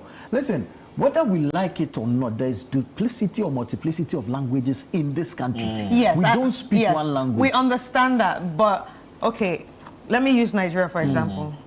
There are 36 states. There are so many languages, but there are 3 main languages. You understand? And the 3 main languages are Igbo, Yoruba, Hausa. According to who? According to their laws there. Popularity, is it in law? So no. Well, I don't know if it's laws, but according to popularity, but it welcomes you everywhere. Right. Those 3 languages. So that's what I was saying, that if it's going to be a problem, why not put the 3 main languages everywhere? Akwaba, Wezon, Obake. Nice one. It's fine, but me, Why not? I wouldn't occupy my thoughts. I wouldn't bother myself. Maybe that was on too. There are more important things in this But country yesterday, to think about. the regional minister, Linda Oklu, made a comment on this. She was quizzed by certain journalists. I think Ni Aikwe Okai quizzed her on that, and this was what she said. And so far now from the mayor, he's handling those things. When I received, you said he didn't want to talk. No, he should be able to update you, because that was about a week ago when we engaged. I tasked him to a specific, they should agree on whatever name they want to use there. And so they've worked on it, so he should be able to update you the happenings there. And you think it's a genuine concern? Oh yes, it's a genuine concern. This is Greater Accra. Greater Accra is for the gas. I mean, how can we sit in Greater Accra and expect Wezo? Wezo is for the Volunteerists. Are you getting? So they have legitimate concerns. I mean, these are real concerns that needs to be addressed. And so I will support them. Why not? You heard Linda Oklu saying her side of the issue, that she will support the Greater Accra is for the gas. When you go to Ashanti region, you find Akan. But I can also say that yes, it's very dangerous. We should stop this thing that we're doing. But I think that if we should move to a community now, the first language you are tempted to speak with someone is Twi. We shouldn't run away from that. And if we want to push Obake, which literally means that you will surely come, you understand, and which has now, we know that is the word welcome. And we are surely coming. Yes. Maybe some people do not know it. Right. Others are saying that, oh, this is the first time I'm getting to hear this. This is the first time I'm getting to hear the word welcome in Ga and all those things. If the education should go down well, like the Ga manager has been saying, that teach the Ga language in schools. This is teach the Ga language in the schools. People will grasp it, and definitely they will walk around with it. Are you telling me because that even Gans don't know Obake? So you're telling me that the Ga language is not even common in Galand? No, I understand what you're saying. I understand what you're saying. I understand this where you are coming from, and you are making a great point that yes, it should be taught, but and the but is the conversation has started. Yes. So yeah, we should think about it too. Maybe this is the point where this is what will lead to teaching the Ga language. This is what will lead to, okay, you know what? We are all Ghanaians, so all languages are important. Do you understand? I feel like, come on, we've been speaking Twi for a long time, man. pretty long time, but even the taxi drivers are forcing me to speak Tree. Anyway. And I'm learning it. But you see, I'm learning it. Yeah, I love it. You understand? I'm also learning Ga and everything. Like, but at the end of the day, if we're trying to be balanced, then we need to understand that everybody's language matter. Yeah. Anyway. No one has said it doesn't matter. I think this agenda we are pushing is dangerous. We need to accept who we are. You understand? But is Obake not who we are? It is who we are. But, so tell me, the Ga language is for the Ga people. Accra is for the Ga people. Yeah. Is the airport for the Ga people? No. So what can okay, I understand where it's coming from. And this is how you can even make it creative and more inclusive. In the Ga land, we can have Akwaba like we already have. Then when you go to the Ashanti land, you can have the Obake. Simply man. Right. So you understand? So everybody gets a share of Ghana. Everybody gets a feel of what's going on in the country. The airport itself, who is it named after? And what name does the person bear? What we have is Kotoka International Airport. Where is Kotoka from? From the Volta region, I think. So we have serious issues in this country to deal with. So that works not well. Obake, so that really works well. That everybody. Mio or something. Which one is that one again? Mohe. When? That is also another Ga word for welcome. So which one are we taking? So which one should we I'm write? really supporting you people, but now you have to give me one. Choose Obake, choose Mohe. So but that's the Ghanaians. Oba Mohe. What's the Hausa for welcome? It's all parts. Yeah. What's the Enzima for welcome? We should get that one. Zo means come. Zo means come. Who built the airport? Should we go and look for the person and where he's from and what language they speak? No, and put there also. I understand. We've gone past some of these trivialities. Please, let us teach the language in schools. We will teach it. That is the most important thing. I think the Akwaba is more accepted everywhere we go. Though we can also push the agenda that we need the ways, or we need the in different parts of the country. Exactly. So it's actually trickled to different parts of the country. Pushing the language out there, not an Akwaba signage. Yeah. Maybe not the signage. We have some comments. Let's share with you the comments on this. So on the screens you can see the says about what. I like the passion she's using to call for the change. If same passion was used in managing floods and sanitation, like Accra will be a better city. Oh, you're talking about the regional minister. Yeah. Wow. For those saying this is dangerous, it will bring division. I guess they will agree to it that we put. Obake on the Kumasi International Airport. I think it's cool. And how about that? It wouldn't be a problem. I think it's more than fair to all Ghanaians that you use the native language of the region or the city for the airport and important sites. That will be fair and square. Okay, like I don't agree with this. With Once you start listing welcome in different languages in Accra and live out Ga, you risk a reaction like this. Well, the reaction actually started because of the Kwame Nkrumah Mausoleum, where we have welcome, Akwaba, and Wezo. So that's when the Gans felt like, okay, what's happening? So that's when this conversation. There was actually a video of the Ga Manche speaking to a group of people and was saying that welcome in Ga is Obake. And so repeat after me, Obake, and the people. So he was actually teaching exactly. the thing. But you know the Ga Manche has been. Obake was never popular. Well, a lot of people hadn't heard of it. Including Gans. Yeah, including some Gans. Okay, now we know. What are we going to do moving forward? Let's Akwaba has been sitting there how many? You see, I don't want to ascribe this to any grouping or, you understand, let's not play that card. Yeah. There are more infrastructure that is going to come up in this country. Put Obake in the north. Put that's how it should be in the Volta. Put this there. But we shouldn't be like in Accra. We should put Obake in the Ashanti. We should put Akwaba in the Volta. No, it's going to bring some sort of division. That actually causes some tribalism and division. So I think the best way to do it is just spread the languages across the country. The Obake should go to the Ashanti region. The Wezon should go to the north. The Zo.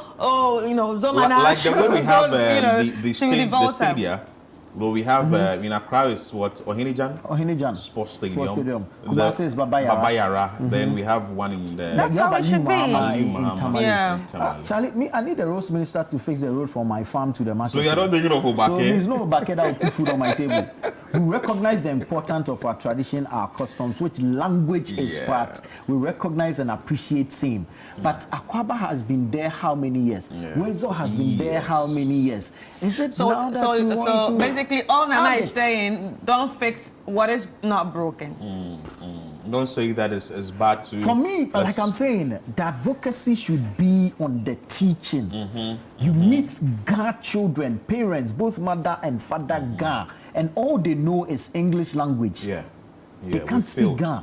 That is where we have failed. That is where the problem is. Not over here at airport. And we've actually had issues with having schools that do not have Ga teachers. Exactly. The regional minister then, Henry Korte, has spoken about it. That is the advocacy the we should be making. Every time he meets the education ministry, he talks about it. Every time he meets prominent individuals that he thinks that they can change something in the society, he talks about it, that the Ga language must be taught in the various schools in the Greater Accra region. It's a must. You wouldn't want to raise it by teaching a Kapim tree or Asante tree in schools that ideally are supposed to have Ga teachers. Thank you. I think that's also a very big problem. That's where the in quote, the big push should be. Big push. The big push. That's where it should be. We should be pushing the teaching and learning. Teaching and learning of Ga. When they start teaching it, just let me know, because like I'm very interested in learning. Because right now the only thing I know is feel, you know. But you've been in Accra for how many years? All your life? Yes. Oh, you come here. You don't No, speak. I don't eat coming. Oh, you coming? Yeah, I don't like coming. But you understand, but you can't speak. Yeah. But So I'm sort of like you. They speak some type of Ghana that will throw you off. Where? But it's such a beautiful language, and that is where my pain is. Would you both speak Ghana with? No, I'm saying that some of the Ghana, it's quite heavy, so I don't understand. Have you been to Jamestown before? Yeah. We've done. Imagine I've been sent to do a report in Jamestown. And then you are struggling. And maybe you went and I have to go and come and I have to look for somebody to do transcription for me. But anyway, the best way to actually learn Ga is to learn the Ga anthem. The anthem. There's an anthem? The national anthem in Ga. There is an anthem of Ga. Can you sing it for us? No, there is an anthem. Wait, sing it. Sing it. You see, this is the education we need. An anthem singing. There is a Ga anthem. Maybe It's morning TV. It's morning TV. Let's go. Let's bring in the video of the day.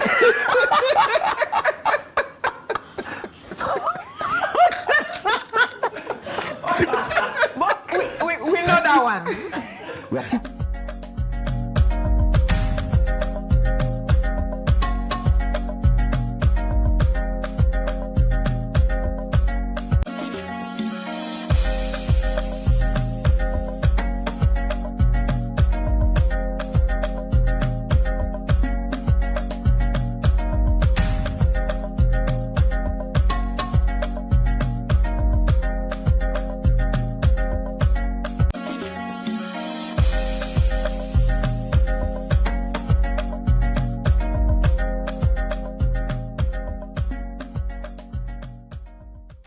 I love the video of the day. So this like, can I get a ride? I love the video of the day. That's how I want anyone that says I love you to act. If you cannot act like this, don't tell me you love me. This is you see how someone is being innovative. No, this is how someone is carrying his babe. We don't know if he's the babe. He's the babe. Another reminder that Africa Who can is carry not the babe for on the head like this? But have you seen what is written there? Yeah, but Africa is not for beginners. We are romantic. We are innovative. We are far advanced, though. With Dobake. We are far advanced in measuring the minors. Exactly. So that's the video of the day for you. Just enjoy yourself with that, and let's bring another sort of enjoyment with alternative rock band. You know that's another. You know another. Let me not do what I want to do. Ladies and gentlemen, let's go enjoy.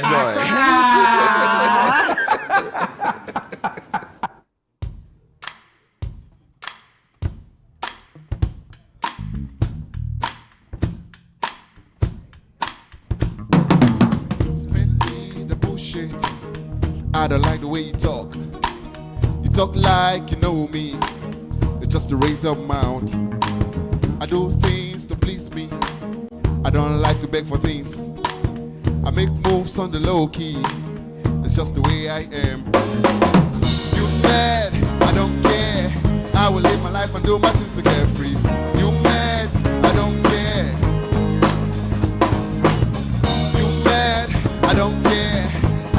my life and do my things to get free. You mad, I don't care.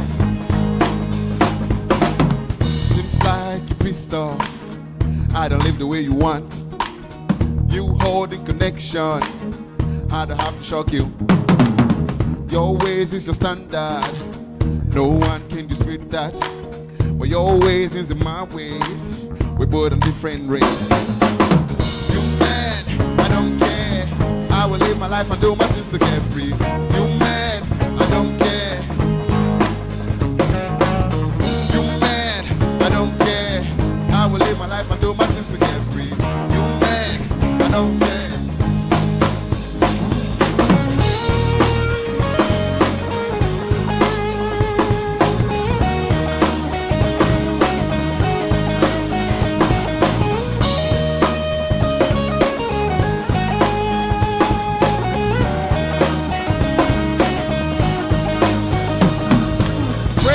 Used to be here when my light will shine. Even without your help, I do very fine. Pray that you used to be here when my light will shine. Even without your help, I do very fine. You mad, I don't care. I will live my life and do my things to get free. You mad, I don't care.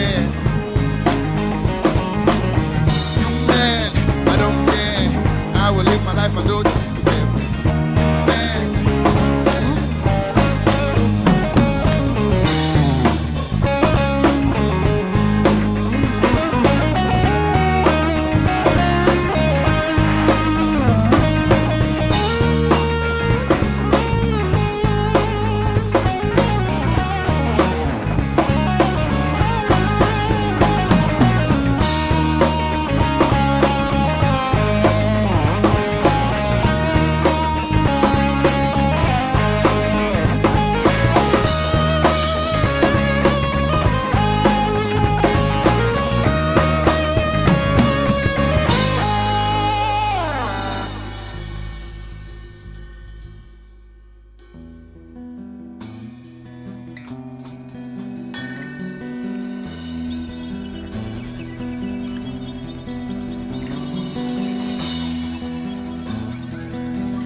This not be what you promised.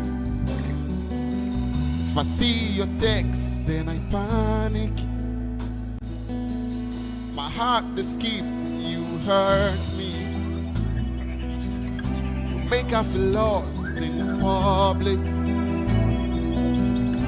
This not be what you promised. See how you left me defeated. How you feel be so heartless. You make I feel say you the love me and you there for me. I give you my heart and you break down. You show me shame. Show me shame. Show me shame.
looking for love every day, looking for the one he calls happy place. Open up his eyes, it seems far away, and it feels like living in space. His intuition is telling him he's run out of choices. Looks like he's living in a bubble of poison. Goes around with a smile and charade, hoping his eye could give him some shit. When the day is done, he breaks down crying, asks, so God is for me. And it feels like I'm drowning to a water of grenade. It's like an avalanche, mountains of emotions, views of desperation, leaves of aggravation. And it feels like waves of regression, force of oppression. I've been alone. These are here running out of options. Looks like he missed his direction. Poked in the face with caution. He's bending into his fears. He wish he could just fade out of the life of a maze, 'cause he lost all the days of life. When the day is done, he breaks down and cries and asks, so God is for me. And it feels like I'm running through a water of grenade. It's like an avalanche, mountains of emotion, leaves of desperation, leaves of aggravation. And it feels like waves of regression, force of oppression. I've been alone. Where do I go? Who do I call? I've been running, but it seems not far from the wall. Where the lights go, seems like the fall has knocked me out, has knocked me out.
To the wall, don't care if I fall. My loyalty is my cause, and you taking it off. My hand there, your mouth, so you bite me in peace. I know for talk, cause you give me some meat. And one day hunter will be haunted. One day I will be free. Free.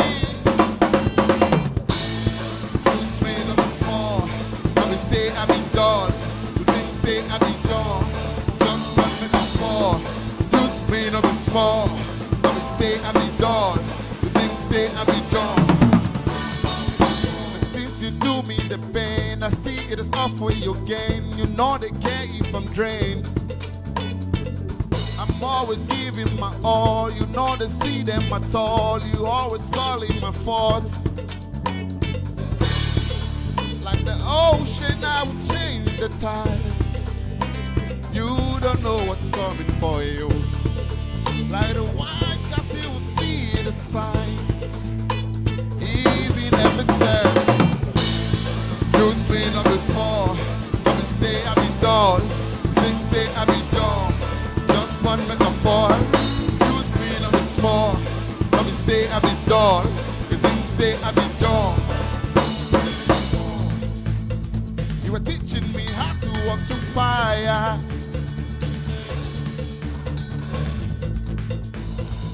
It's not that you were wasting my time.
I'm sure you enjoy that beautiful one from alternative rock band, that is Accra.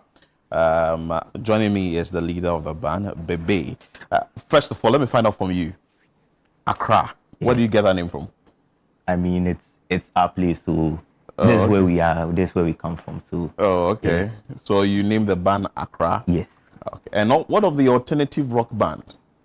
I mean, rock music is music that we enjoy. And then we try to fuse it with our kind of music here. So yes, so we alternate. It's like, it's rock, but it's not like hard rock. It's rock made by us. How is this accepted in Ghana? You know, a lot of people say, we do hip life, we do high life, when it comes to rock. I mean, so far so good. It's not a genre that, I mean, it's recognized, but it's not a genre that is popular. Yes, so we are trying to like leave a legacy. You guys are doing well. Yeah, thank you. So how come you entered into that space? You're like, I'm not going to do anything like the ordinary. I want to enter into rock. It's music that we relate to. Individually, we listen to rock music. Okay. Yes, and then we feel like it's how we're able to express ourselves very well. I mean, we are more expressive there than in all the other genres, we think. So, and it's experimental to us too.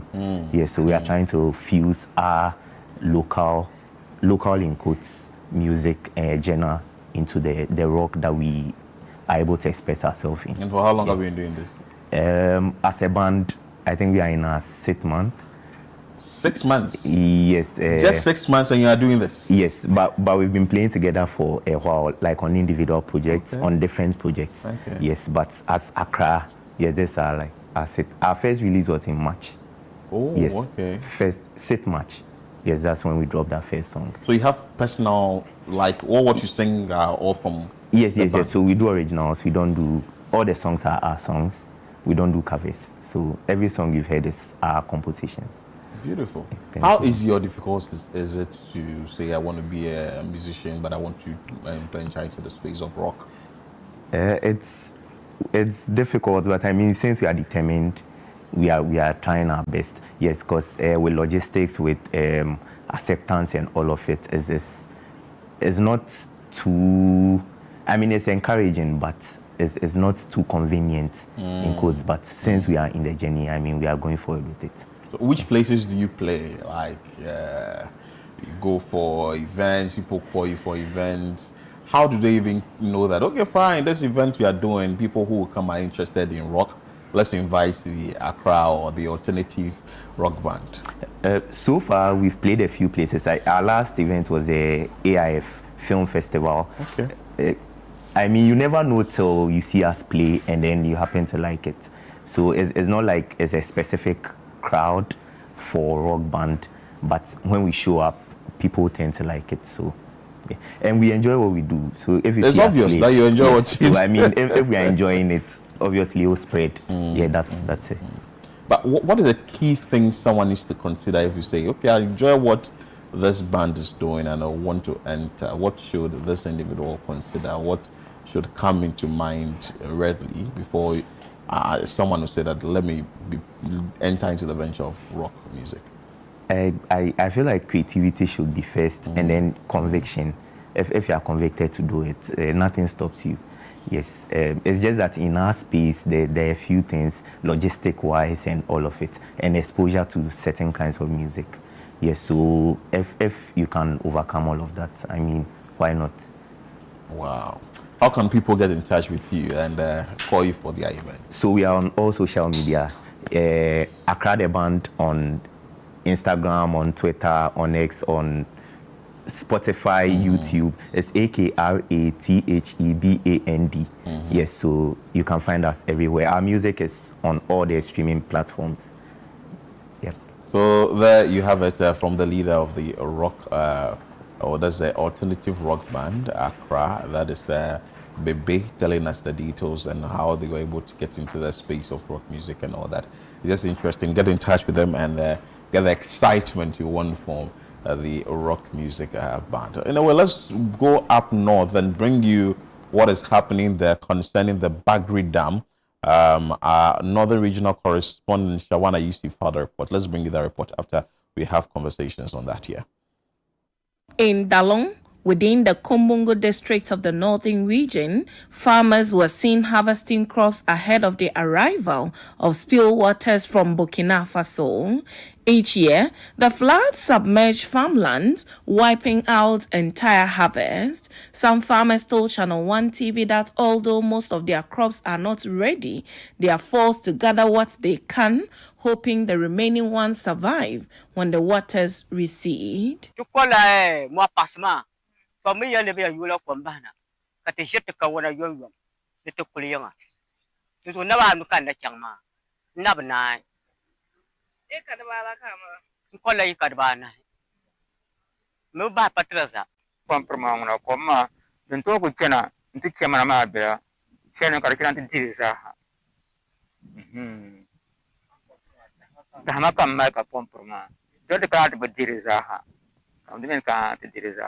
Authorities warn of heavier flooding this year due to stagnant water already recorded in low-lying areas after recent rains. For Abdullahi Mahama, the situation is already dire. His 2-acre farmland has been reduced to just half an acre after local floods earlier this year destroyed most of his crops.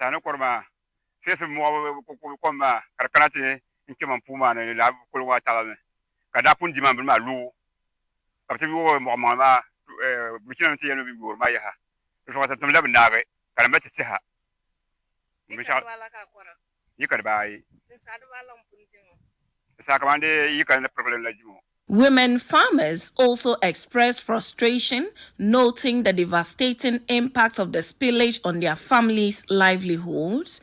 They appealed for urgent government intervention.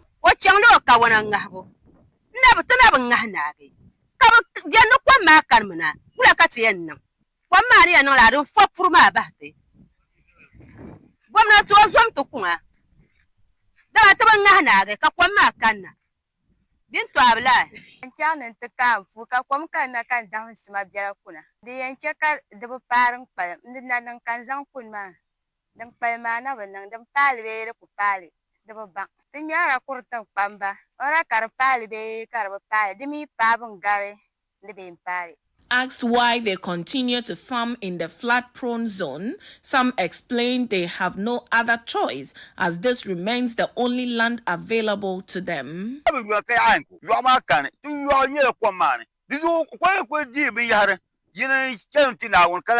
Now when they change your mama Sarah, you love. Hey, Lala, teacher session for my character. What to Kuyira? I'll let you tell. The farmers also lamented other challenges compounding their struggles, including high input costs, poor market access, bad roads, and the recurring Bagri Dam spillage, which they say needs urgent government action.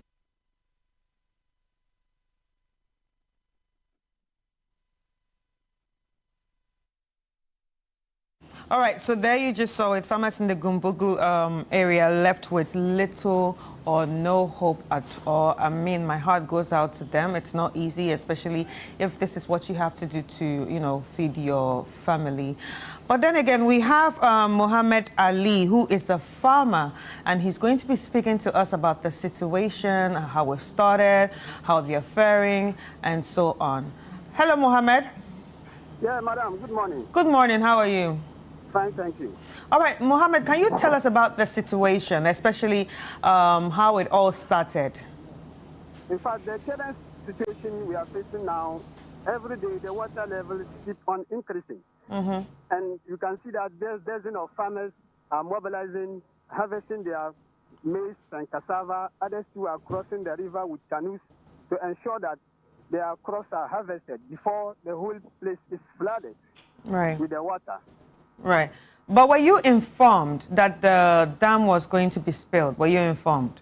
Yes, actually, the first we informed that the Bagri Dam, they were going to open it. Yeah. And that is why everybody is busy harvesting their products.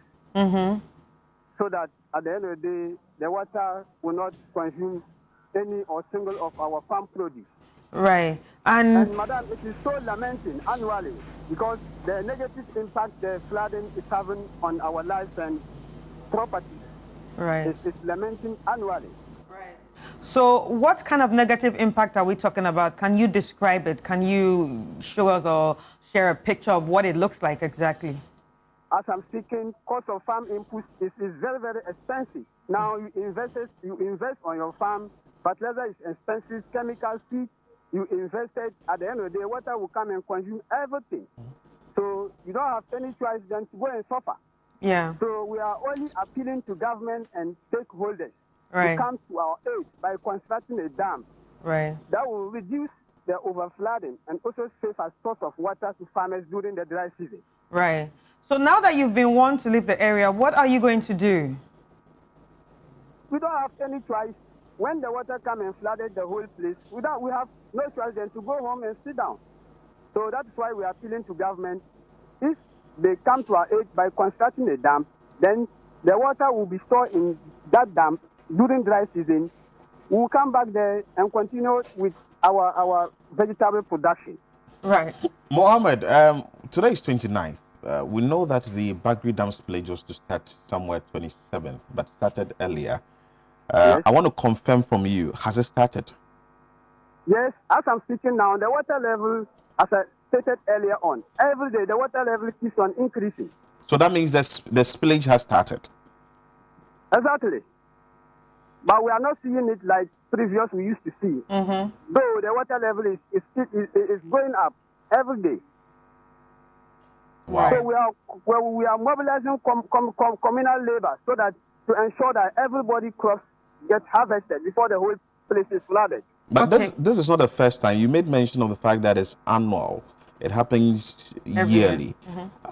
What has been the arrangement like if the spillage is about happening? And what has been the promises from the various authorities in previous years that they would do for you people so that it's going to ease your pain or your hardship that you go through anytime there is a spillage? Every year the things happen like I said earlier on. So every year we appeal to government, construct dam for us so that it will reduce the impact. But nothing of that sort has been happening. And Nadmo too, they will come, take pictures, do a lot of things, will not receive anything. So we are actually suffering. Okay, so you just said you don't receive anything from Nadmo. Yes. No help. They will always come. Even yesterday, as I'm speaking, yesterday I saw their team, but I didn't go closer to see actually what message they deliver to the community people. Wow. Let me find out this from you. We understand an initiative was sort of introduced. That is a one village, one dam. You don't have any dam in your area. Not at all. That would have been even better if maybe such thing happened here. It will reduce the flow of the water. And as a farmer, what do you cultivate yourself? It's very, very painful. No, yourself. What farm crops are you into? Oh, okay, maize and cassava. Maize and cassava. How many acres? Yes, please. Maize I have 5 acres and cassava 1 acre. Wow. So as I'm speaking, the cassava is not yet done, but I have to force and uproot it at this stage. If not, I will lose everything. How many farmers from your end are affected by this? Some few farmers' crops have already been flooded. Though I don't know the number, but I have a number of some farmers. They've already affected by the flood. Is there a way that yourself and the other individuals that suffer this, maybe we would have to visit your place one of these days to see it for ourselves? Is there a way that you would move out of the place and find a different land on which you want to farm, or it may be difficult? It will be difficult because the only land our forefathers or maybe our grandfathers left to us, so we don't have any place to go.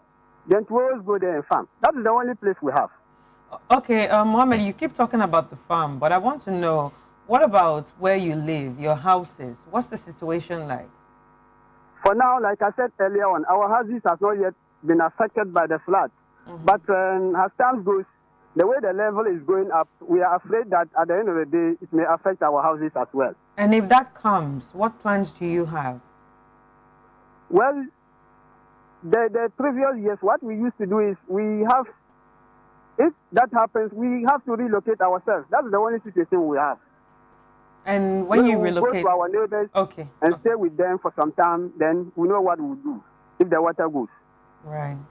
Anyway, are there measures you've put in place yourself as farmers to ensure that you would be safe? You made mention of one, which is harvesting early. Are there other measures that you've put in place? Yes, the only measures we put in place, always when the season is on, we cultivate early or we crop early so that we will harvest before the flooding will come. Okay. Mohammed, thank you so much for your time. We are grateful.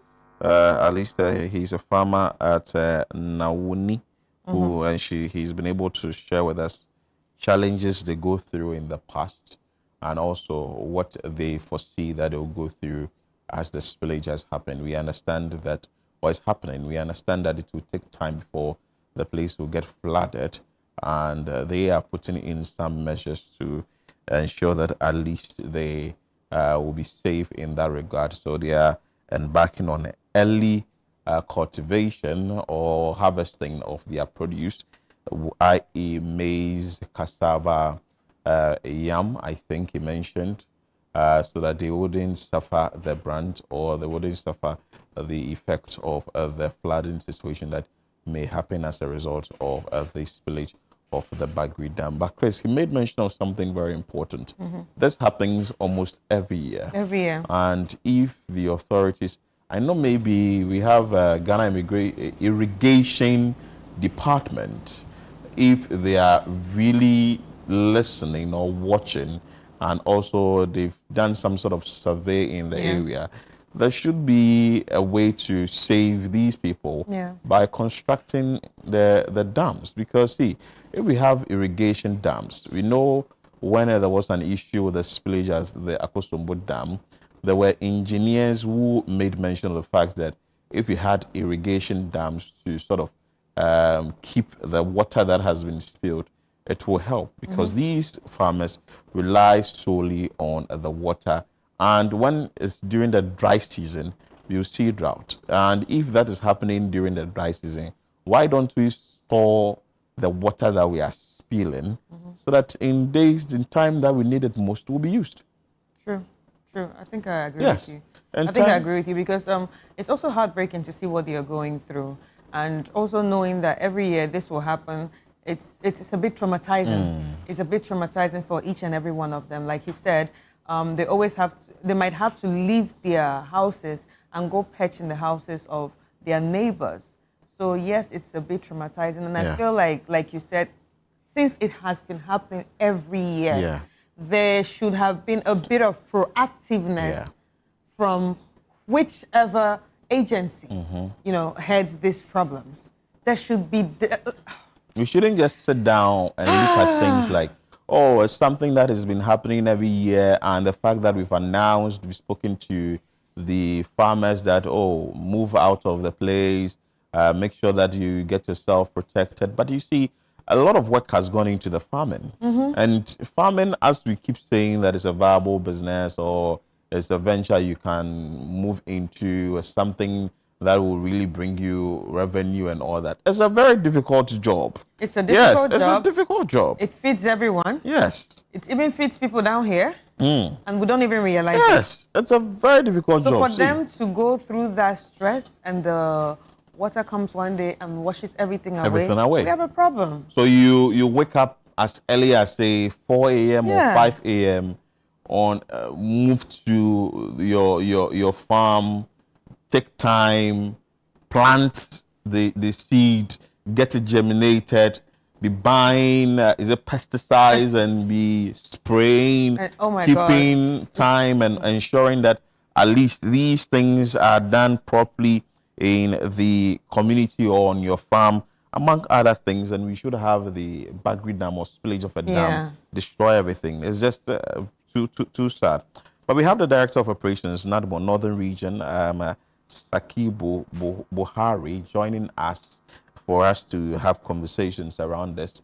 What the National Disaster Management Organization is putting in place to ensure that people or farmers who fall in that category or be victims of the spillage of the Bagri Dam wouldn't really suffer much issues, or they wouldn't bear the brunt much of the spillage.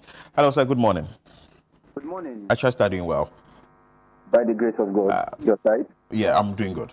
First of all, I want to find out from you, have you visited some communities that will be affected by the spillage of the Bagri Dam? And if yes, what can you tell us the current situation in these areas?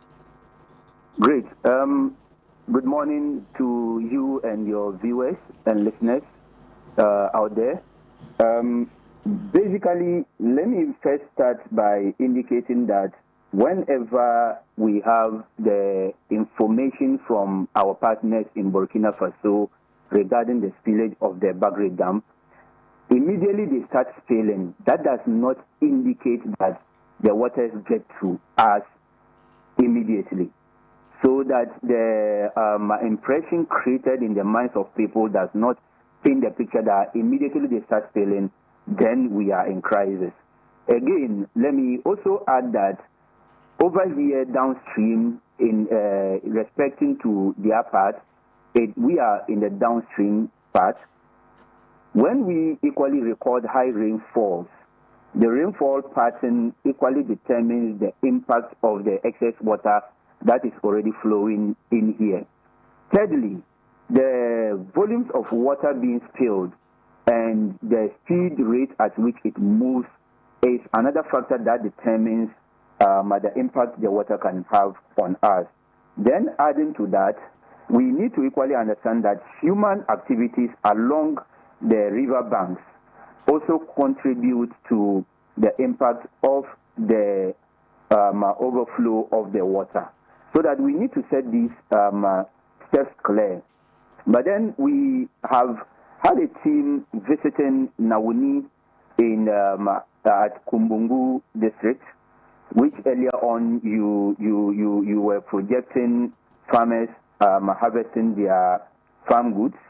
And when we went there, and this is just yesterday, the team, we were able to observe that the intake point where the Ghana Water Company machines are mounted we saw that the gauges that are measuring the water levels currently are at 19.4 feet, which is a little above the minimum level for even to aid the pumping of the water to supply water to the northern region. And then we equally observe that it is way below the threshold that will have to call for danger. So the communities taking historical precedence, we saw that the 2020 floods that came, we recorded high volumes of rainfalls downstream coupled with the spillage. So 2020, we had a serious impact of the flooding cases in those communities. So we went on to revisit those areas to see how far development is going. And yes, we've seen a few new buildings that were kept up. And also, based on that, we went further to understand that the people should know when we are recording levels around 22 feet, then they should be ready to move to higher grounds where they would be able to salvage their properties and their livelihoods in order not to be impacted by any excess water overflow that will affect their locations. All right, so I just want to know, you said when the water level gets to a certain level, the people should know that they have to move to higher ground. Are there any provisions made for them to move? Is there any land somewhere or any camp somewhere that, you know, that has been put up for them to move, or they just need to figure it out themselves? Yes.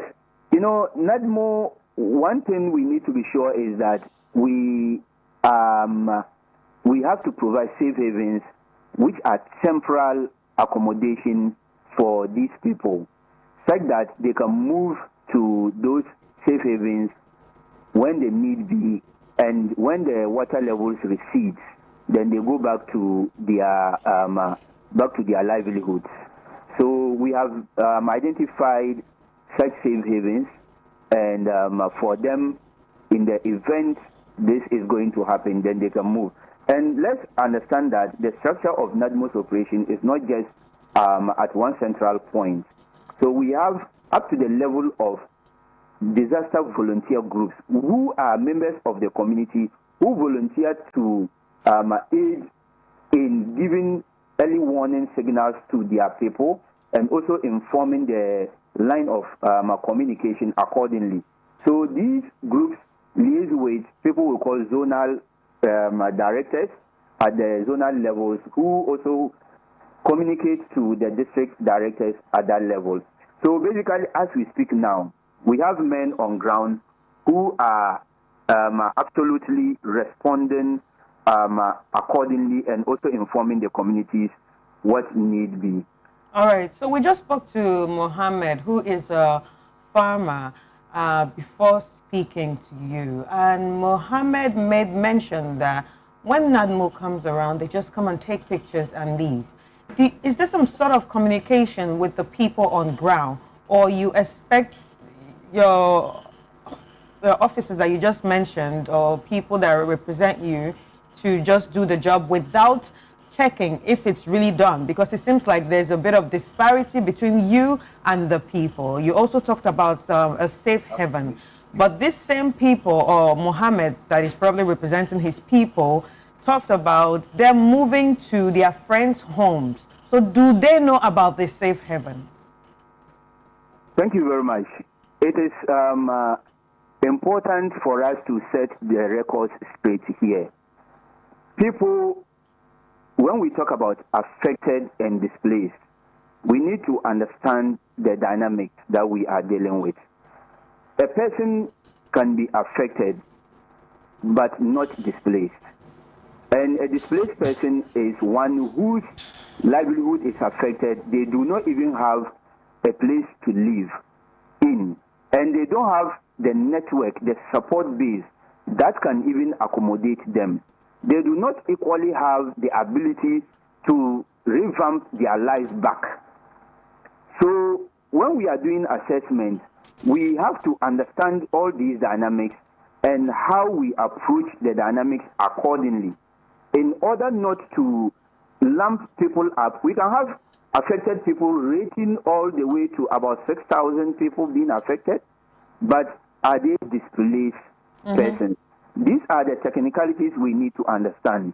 So it can happen that you are affected, but then you have a support base that can support you to get back to your feet. Again, we are talking of more of education, and when we send our people to the ground and they do the assessment, it is based on the assessment that we do all these technicalities to be able to come up with the disparities. Okay. So that people tend to take, like our last point, that whenever it happens so, then it is a must that everybody must be taken care of. So we need to educate people more in order to get a clearer picture and understanding on how these operations are being carried out. So sometimes because they see that the pictures are being taken or records are being taken, sometimes they conclude that we only come to take pictures and then we go away.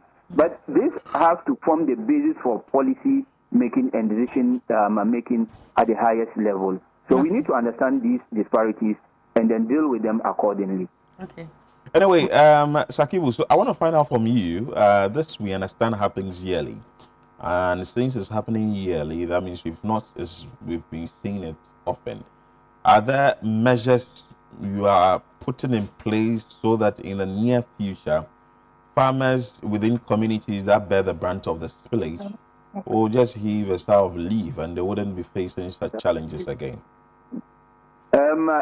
Let's also get this picture clear here. Nadmo, our mandate is to prevent the impact of any form of disaster, okay, and see how we can support victims should it happen. You get it? So we are not having what you are asking about is something that has to be at the top policy level. Exactly. So I was about adding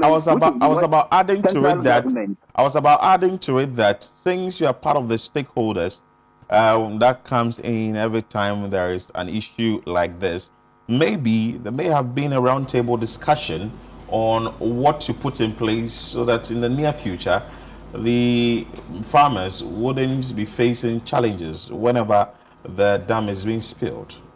I want us to set some records straight here.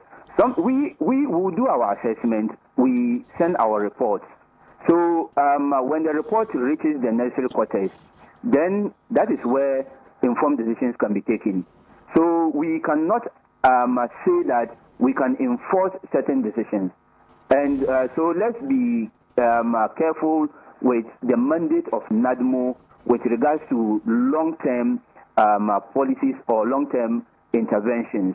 And one other thing we need to equally understand is that flood waters, as much as people will complain it's affecting them, come with its own benefits as well. When the flood waters come, they make those lands that are being inundated more fertile. Hence, that serves as the source of food to many parts of the country as well when the farmers go into such locations to farm. So that is one other thing that motivates the farmers to go to these lands to farm as well. So we need to understand that as much as we are complaining of the negativity, there is the positivity aspect of the impact of the floods when it comes. So let's try not to entangle what we do as an organization and what are long-term decisions that are higher policy decision making that are left at the top level.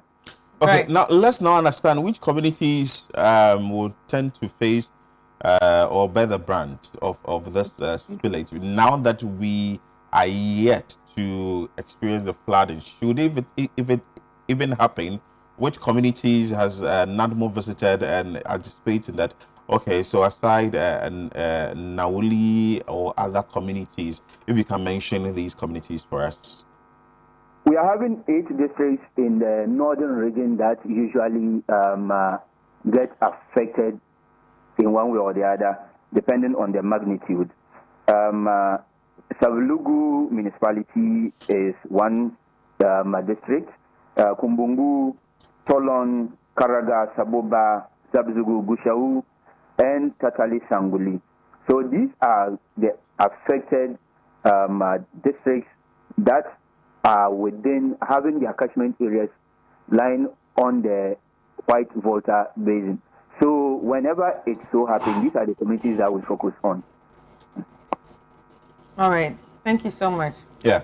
Thank you so much. But before you go, maybe you would want to give some word of advice to the farmers, since some are watching and listening to you, maybe what they need to do. You've gone to the communities to engage them. You would want to do that in the local dialect if you want.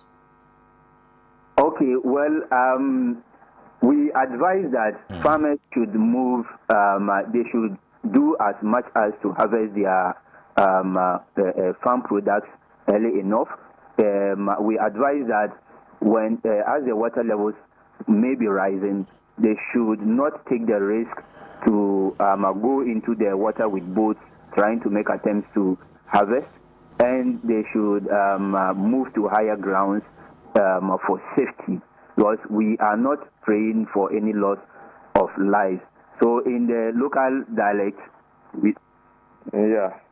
so tupur mabil guzaha ka pam so kam jande bin shadan kanama de pala bin shadan bin tuni tu zorda dem zang parpulo tu sur man so kam ba pupar shabam bi kul noema ka ba ye ba bandira ko ma tem panala ntaha ti bandira ma za han bi yanga bamr kul noema ka duna zosa ka ti kul noema ka ko ma kana ti gare salaman to puya ka pasolo.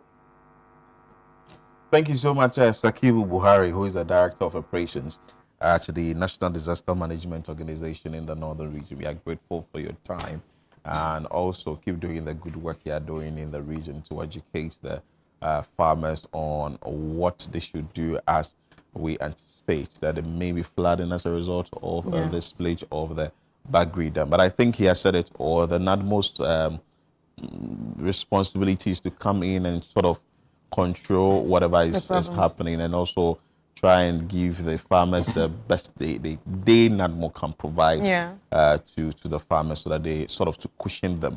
But if the farmers are also taking heed to what the Nadmo is saying, they would want to move to higher grounds, because it looks like if you do not move to higher grounds or take the sort of advice from Nadmo, you would bear the brunt, and the kind of solution or the kind of help they will give to you may not be what they can do. So I think that he has said it all. But going forward, we should try and find a solution to this problem. Yeah, I just think someone needs to be proactive. Yes. It will happen. A spillage will happen. And we've been talking about spillage every time. Yeah. So I feel like there should be some sort of proactiveness from the agencies or bodies that are supposed to be handling these things, because it doesn't look well on the body or agency that is supposed to be handling this when the people are saying it keeps happening every year. Do you understand?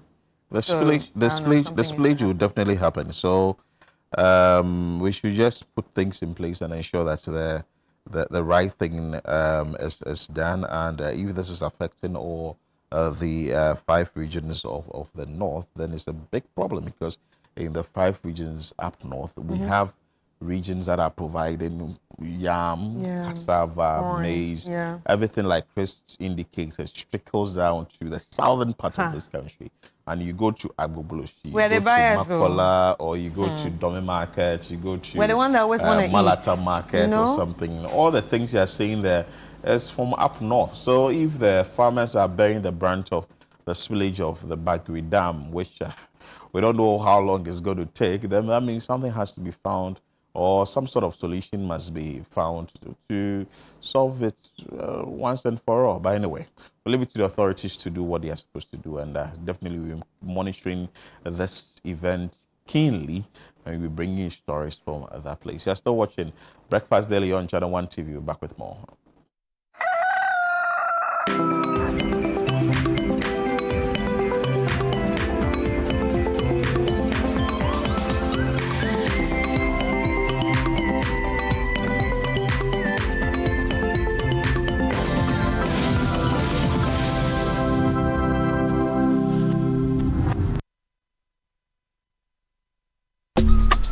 Life is a celebration of moments. Big and small. The sun is scorching, I'm feeling the heat. With Piva Drink, every moment becomes a refreshing celebration. From the beach to your home, in every corner of your world, Piva Drink adds a burst of refreshment. Give me Piva cocktail and tangerine.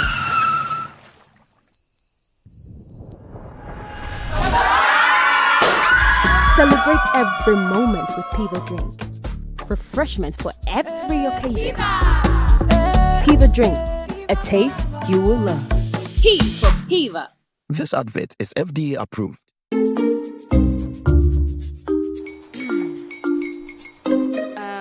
Kwame and his uncle are almost here.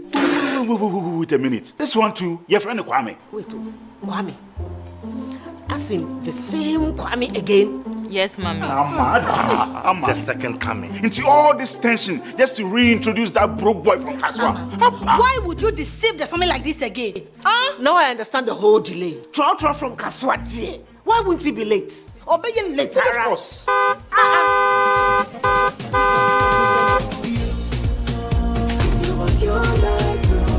Star 712 hash, star 712 hash. Go be the luckiest. Go be from Georgia, be luckiest. From Nadmo, cause she be luckiest. Yeah, you go be luckiest. No matter why you're luckiest. Everybody go be that luckiest. That's Kwame! Send your God apple boom. If you're poor, what's that? So would the coming of the son of man be. Is that his car? Dial star 712 hash. Choose your ticket. Enter your lucky number.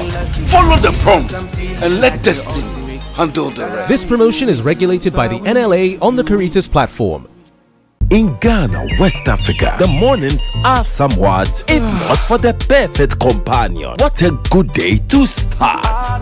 Work is always effective with NASCO home appliances. Good vibes only while you wait. The feeling hits very deep. Enijepa ewa NASCO fie. NASCO, bring home happiness. You say nothing yet. This Big Brother Naija Season 10. It's 10 times the drama, 10 times the rivalry, and 10 times the game. This is certified.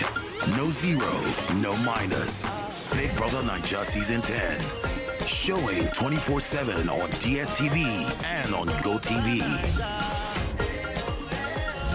Gold sponsor, Guinness. Introducing Betway's Bet Influencer, a groundbreaking feature where you can make money by just sharing codes. He just needs to share his codes and make money.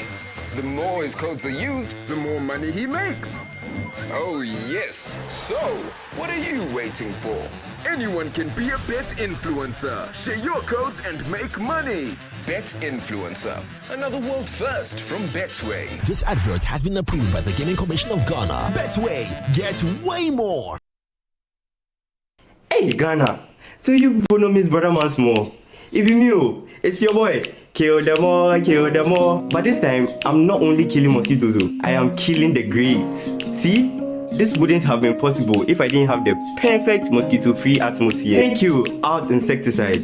And yeah, Out Mosquito Coil. For a mosquito-free atmosphere, trust Out too.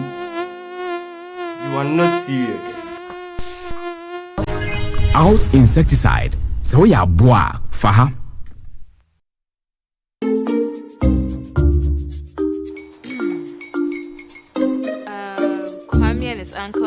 almost here. Wait a minute. This one too, your friend Kwame. Wait, Kwame.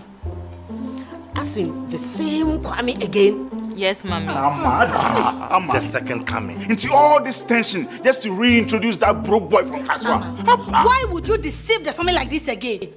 Now I understand the whole delay. Troll from Kaswati. Why wouldn't he be late? Or be late? Of course.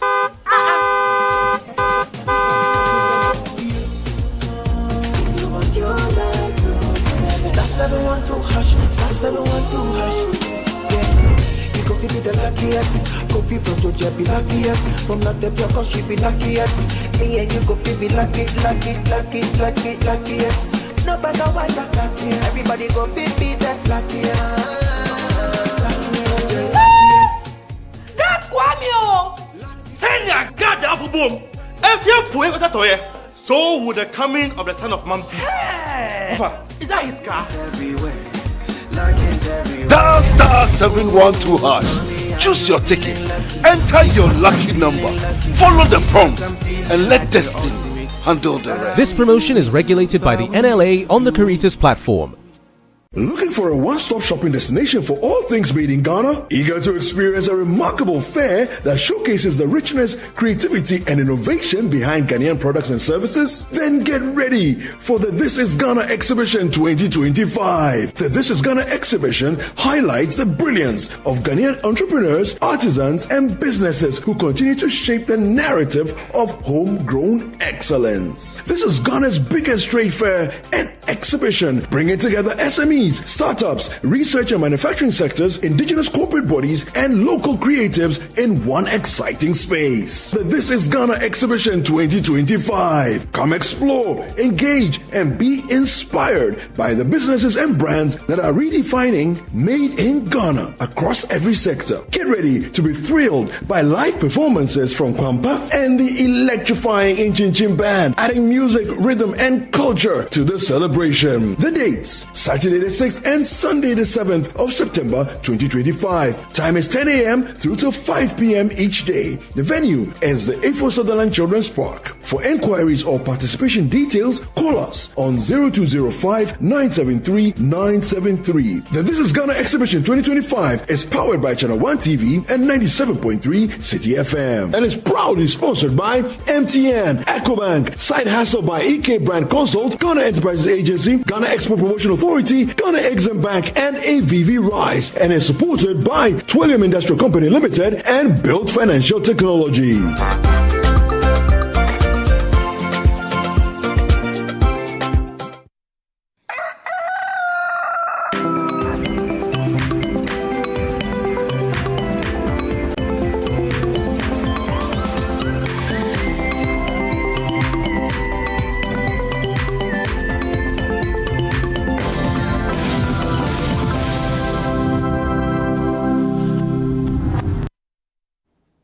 All right, welcome back. It's still Breakfast Daily, and right now we are about to have an interesting and exciting conversation about This is Ghana exhibition.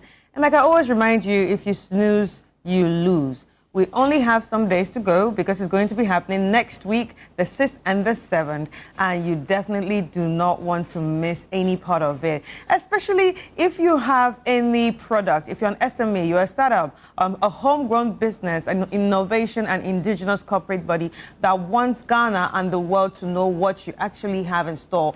Please, this is the best exhibition for you to, be on. So please, please, please, please, please, please, if you haven't registered, I think you should be registering. But now, let's get into the conversation before I come back to you telling you that you should register and make your payments. In the studio with me, we have Eko Kumsin, who's the host of the chat on Channel 1 TV, and we have Idrisu Dambayebo Mahmoud, Deputy Chief Executive Officer, handles operations, and Habiba Sumani, Director and MSME at the MSME Development Directorate, and they're all coming from the Ghana Enterprises Agency, and it's all about the This is Ghana exhibition. We told you that we will have, we actually have the GEA as sponsors. Now they are here to tell us all about the firm, what they do, and why they are on This is Ghana exhibition. Lady and gentlemen, you're all welcome. Thank you very much. How are you? We are good, not bad. All right, so we all know that. Oh, you are not good. I'm a sign and a wonder. Okay. All right, so we all know that the GEA is a state agency that supports micro, small, and medium enterprises or business. So for the benefits of the viewers, tell us about the core mandate of this agency. Okay, thank you very much, and good morning to our cherished viewers across. If you hear Ghana Enterprises Agency, once upon a time it was known as the NBSSI, National Board for Small Scale Industries, and which has transformed into Ghana Enterprises Agency. We exist in all 16 administrative regions of the country and have about 228 BACs and BRCs across the country. So this is an agency that is well structured across the length and breadth of this country, with a core mandate of promoting and developing MSMEs, and also serving as the apex government body responsible for developing and promoting MSME. Just to add a bit to it, we do this through financial and non-financial services. Right. Financial and non-financial services. When you say non-financial service, what are we looking at? So we look at training right. and capacity building. Right. Okay, that sounds good.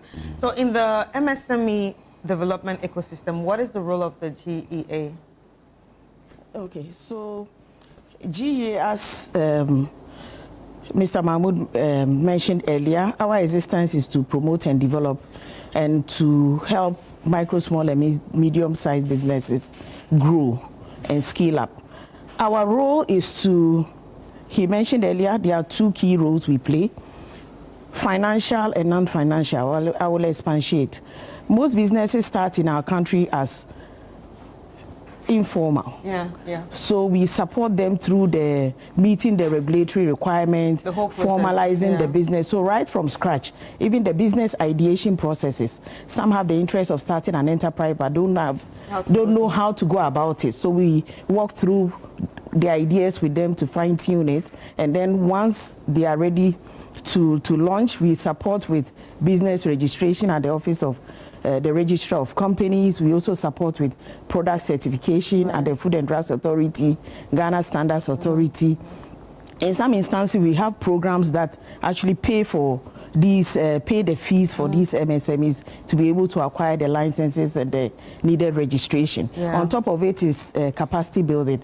And capacity building, various courses on business management. We also have specific courses on access to market. And then we know that the end goal of each business is to be able to make profit. And to make profit is for you to have access to a platform where you sell your service and product and expatiate. And in doing that, we also do that through a lot of partnerships. One of such platforms is what City Channel 1 TV is providing us now to be able to showcase the products of MSMEs for Ghanaians to know what is in country for MSMEs and then what they are currently producing that are even transcending our borders. Right. So do you have companies under you? Yes. So you mean registered MSMEs? Yes, the one like. Are you bringing them to the exhibition? Yes. Or you are coming there to source out some MSMEs?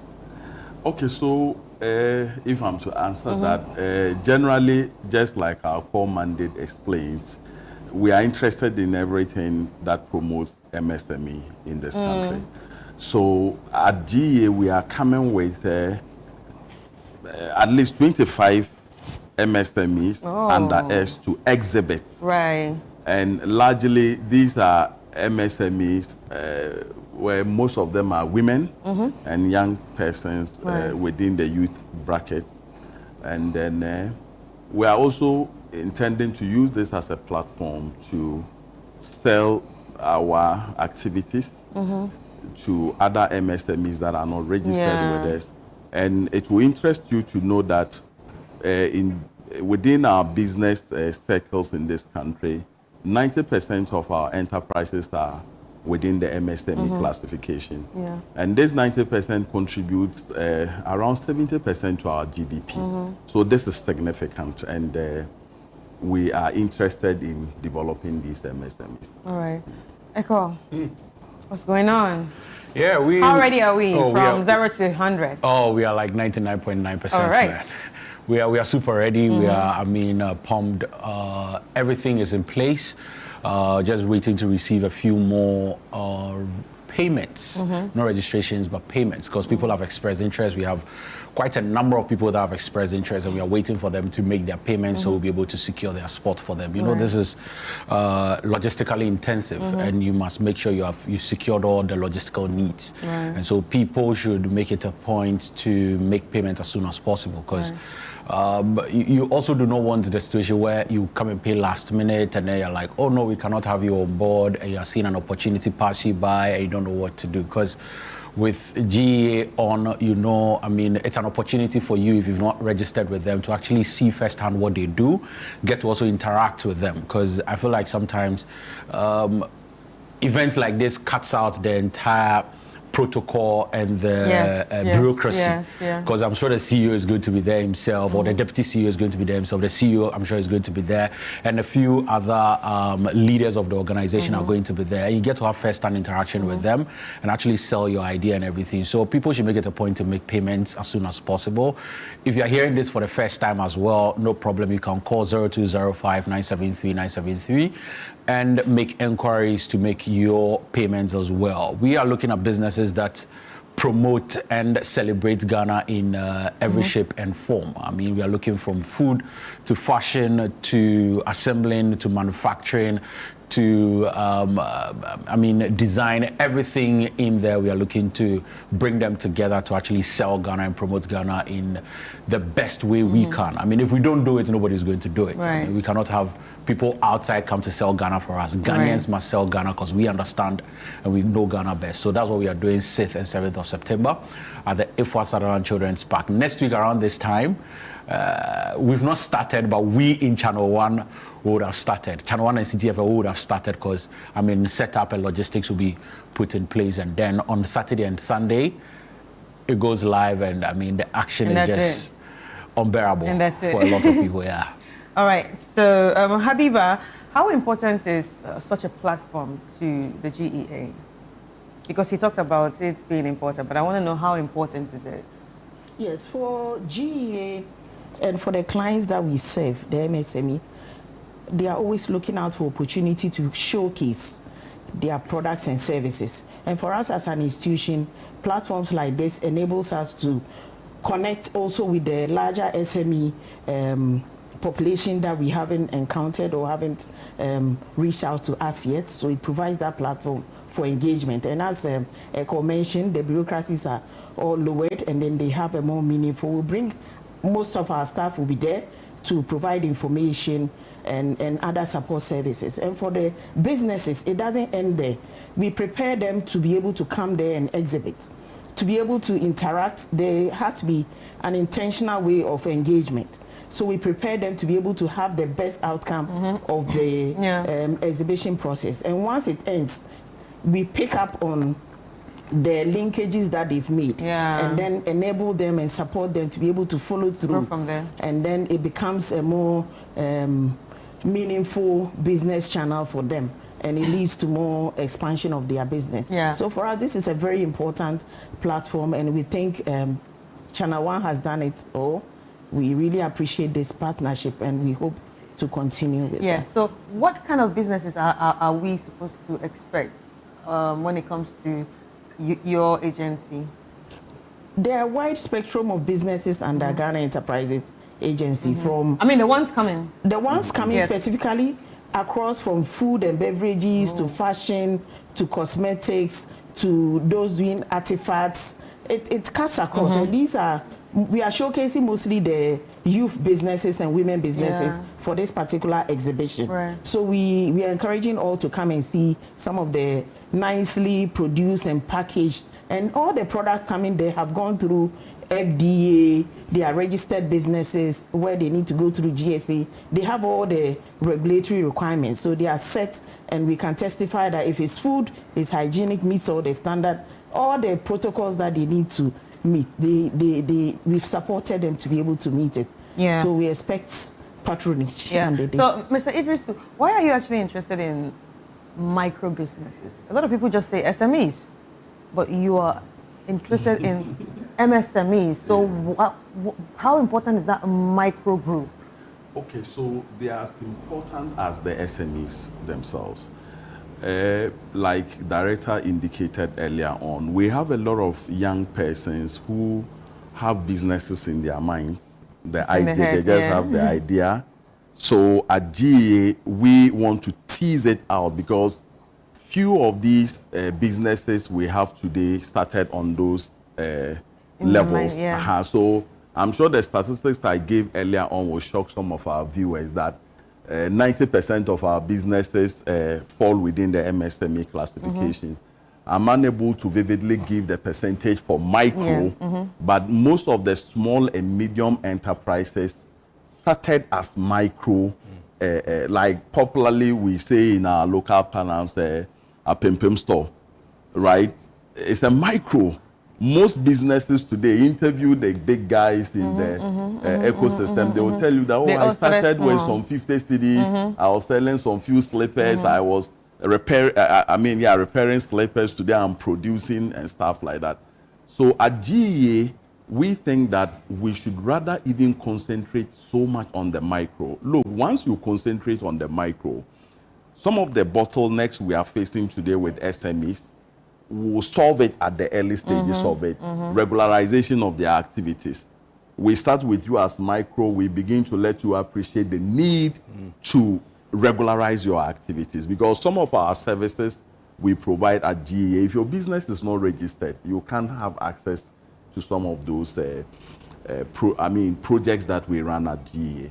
So we think that with the micro, once you are able to engage them and help develop the micro enterprises, the pace at which they even migrate into being a small and medium is faster.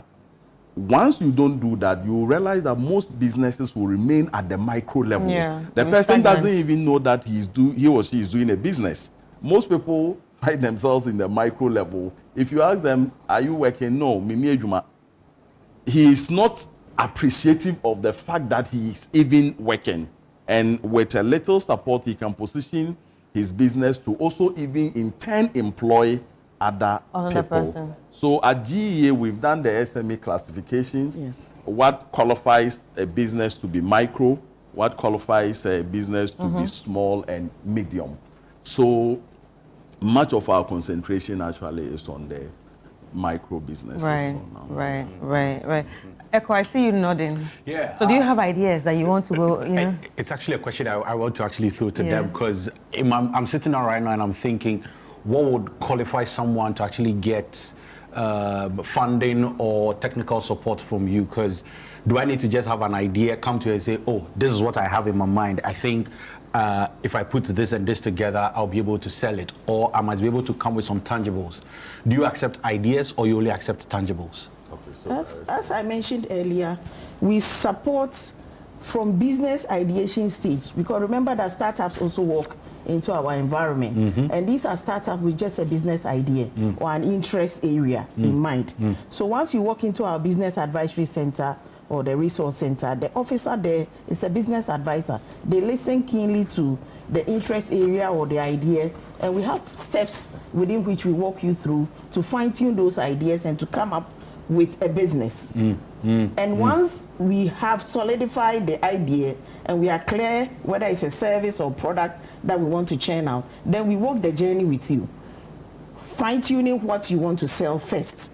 Then we go through the regularization process, register the business. If there are some certifications you need to get, we support you to get that. And then we walk through the production stages with you, because at each level there's an add-on support to give. And for the micro business, typical startup, they go under because they are afraid of what the government bureaucracies will come at them. So business registration, some will not register because of misconceptions that they have around these certification processes. So we demystify all of that in a comfortable environment to make sure that once they start, they understand what is required of them at each stage.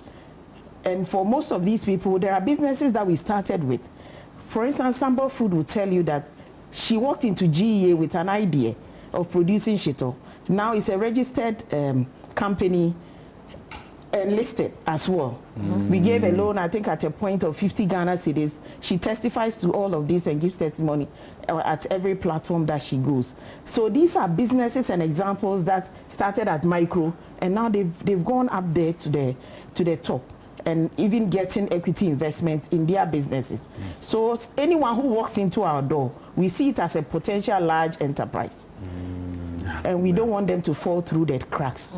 So on a continuous basis, we engage them. They come to our office. We also organize specific interventions and do call them to come in for add-on support. Right. Just a quick one, a very quick one on this. Apart from all these things she has mentioned, GEA, we do a lot of collaborations. So we have a few collaborations with some financial institutions that have a well-established incubator system where young people walk in, either through us or through directly the financial service providers, have access, unlimited access to the incubator system where their ideas are polished up, you know, through the ideation process before we now help you to have an existing business of yourself.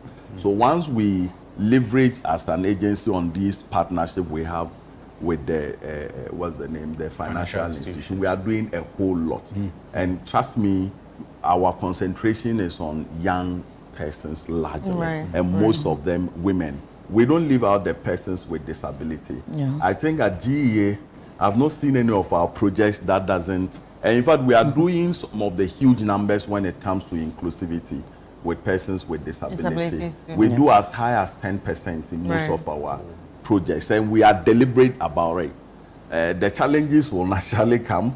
We are always at every point in time talking to our partners to soften some of the regulations when it comes to persons with disability, so that we don't have a flat rate for everyone, like what is expected of them. So I'm sure progressively we are doing a lot. So what about someone who just wants to do business but has no idea?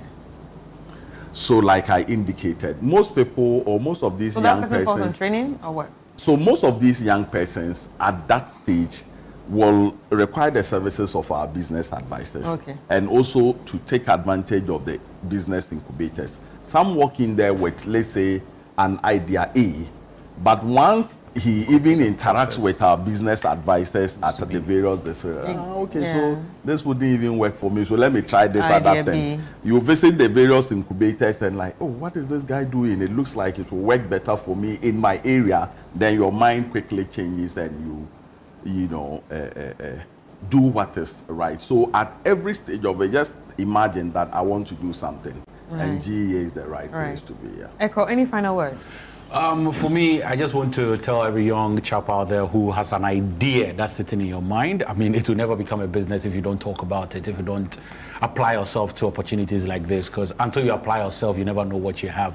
I mean, I like something he said, and that was very imperative, because I believe there is no big idea in the world that never started small.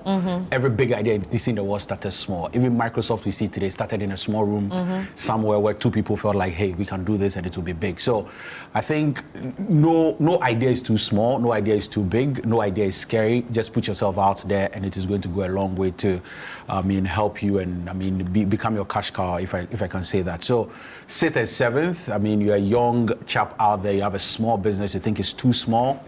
Be at the This Is Ghana exhibition, and maybe GEA will help you scale up and you become a big business, probably export to other countries as well and help the GDP of Ghana. So sit at 7th. And to our patrons, I mean, if you want to be there, it's absolutely free.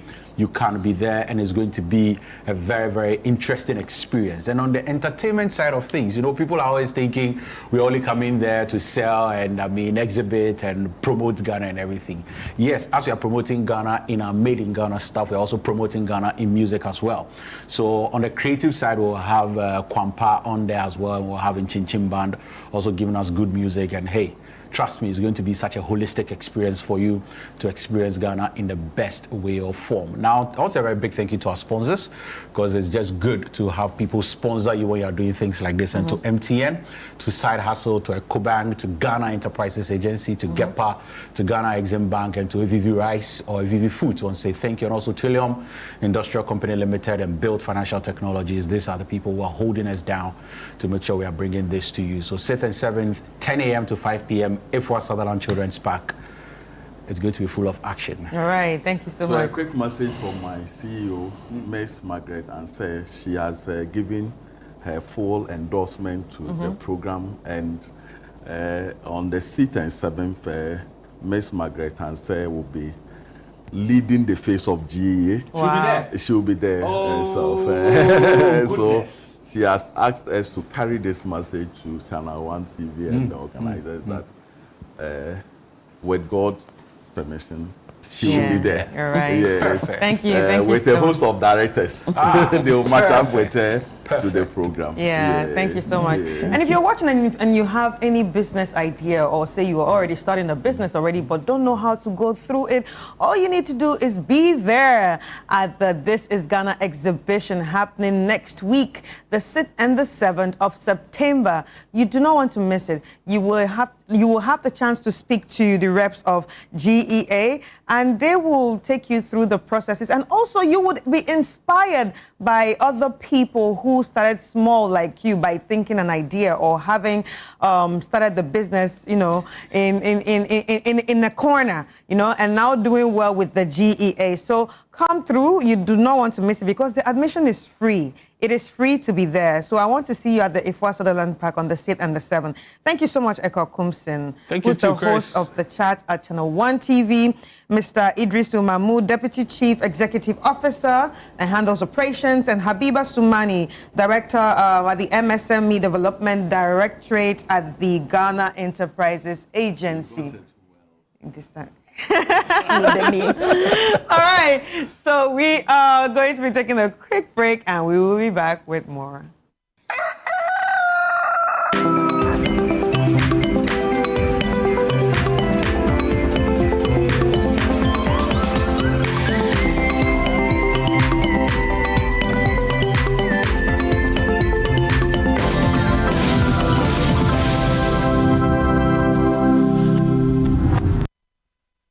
Looking for a one-stop shopping destination for all things made in Ghana? Eager to experience a remarkable fair that showcases the richness, creativity, and innovation behind Ghanaian products and services? Then get ready for the This is Ghana exhibition 2025. The This is Ghana exhibition highlights the brilliance of Ghanaian entrepreneurs, artisans, and businesses who continue to shape the narrative of homegrown excellence. This is Ghana's biggest trade fair and exhibition, bringing together SMEs, startups, research and manufacturing sectors, indigenous corporate bodies, and local creatives in one exciting space. The This is Ghana exhibition 2025. Come explore, engage, and be inspired by the businesses and brands that are redefining Made in Ghana across every sector. Get ready to be thrilled by live performances from Kwampa and the electrifying Chin Chin Band, adding music, rhythm, and culture to the celebration. The dates: Saturday the 6th and Sunday the 7th of September 2025. Time is 10 a.m. through to 5 p.m. each day. The venue is the Ifwa Sutherland Children's Park. For enquiries or participation details, call us on 0205-973-973. The This is Ghana Exhibition 2025 is powered by Channel 1 TV and 97.3 City FM, and is proudly sponsored by MTN, EcoBank, Side Hustle by EK Brand Consult, Ghana Enterprises Agency, Ghana Export Promotion Authority, Ghana Exim Bank, and AVV Rice, and is supported by Trillium Industrial Company Limited and Build Financial Technologies.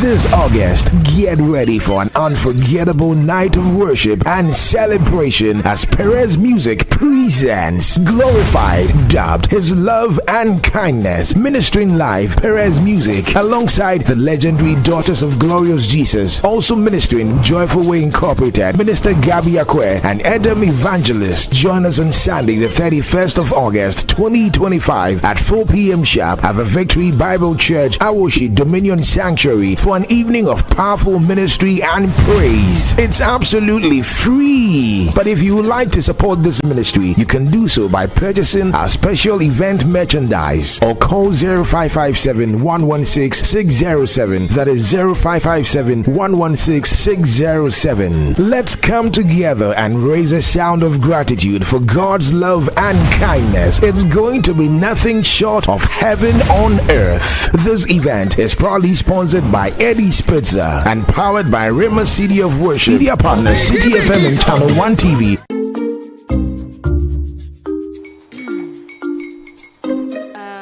Kwame and his uncle are almost here. Wait a minute. This one too, your friend Kwame. Wait, Kwame.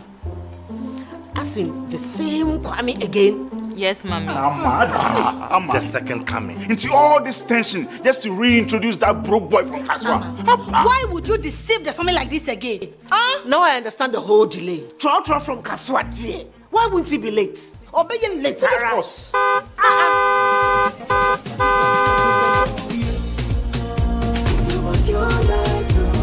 Star 712 hash, star 712 hash. You go be the luckiest. Go be from Georgia, be luckiest. From not the cause she be luckiest. Yeah, you go be luckiest. No matter why you're luckiest. Everybody go be the luckiest. That's Kwame! Send your God the apple boom. If you put it toy, so would the coming of the Son of Man be. Is that his car? Dial star 712 hash. Choose your ticket. Enter your lucky number. Follow the prompts and let destiny handle the rest. This promotion is regulated by the NLA on the Caritas platform.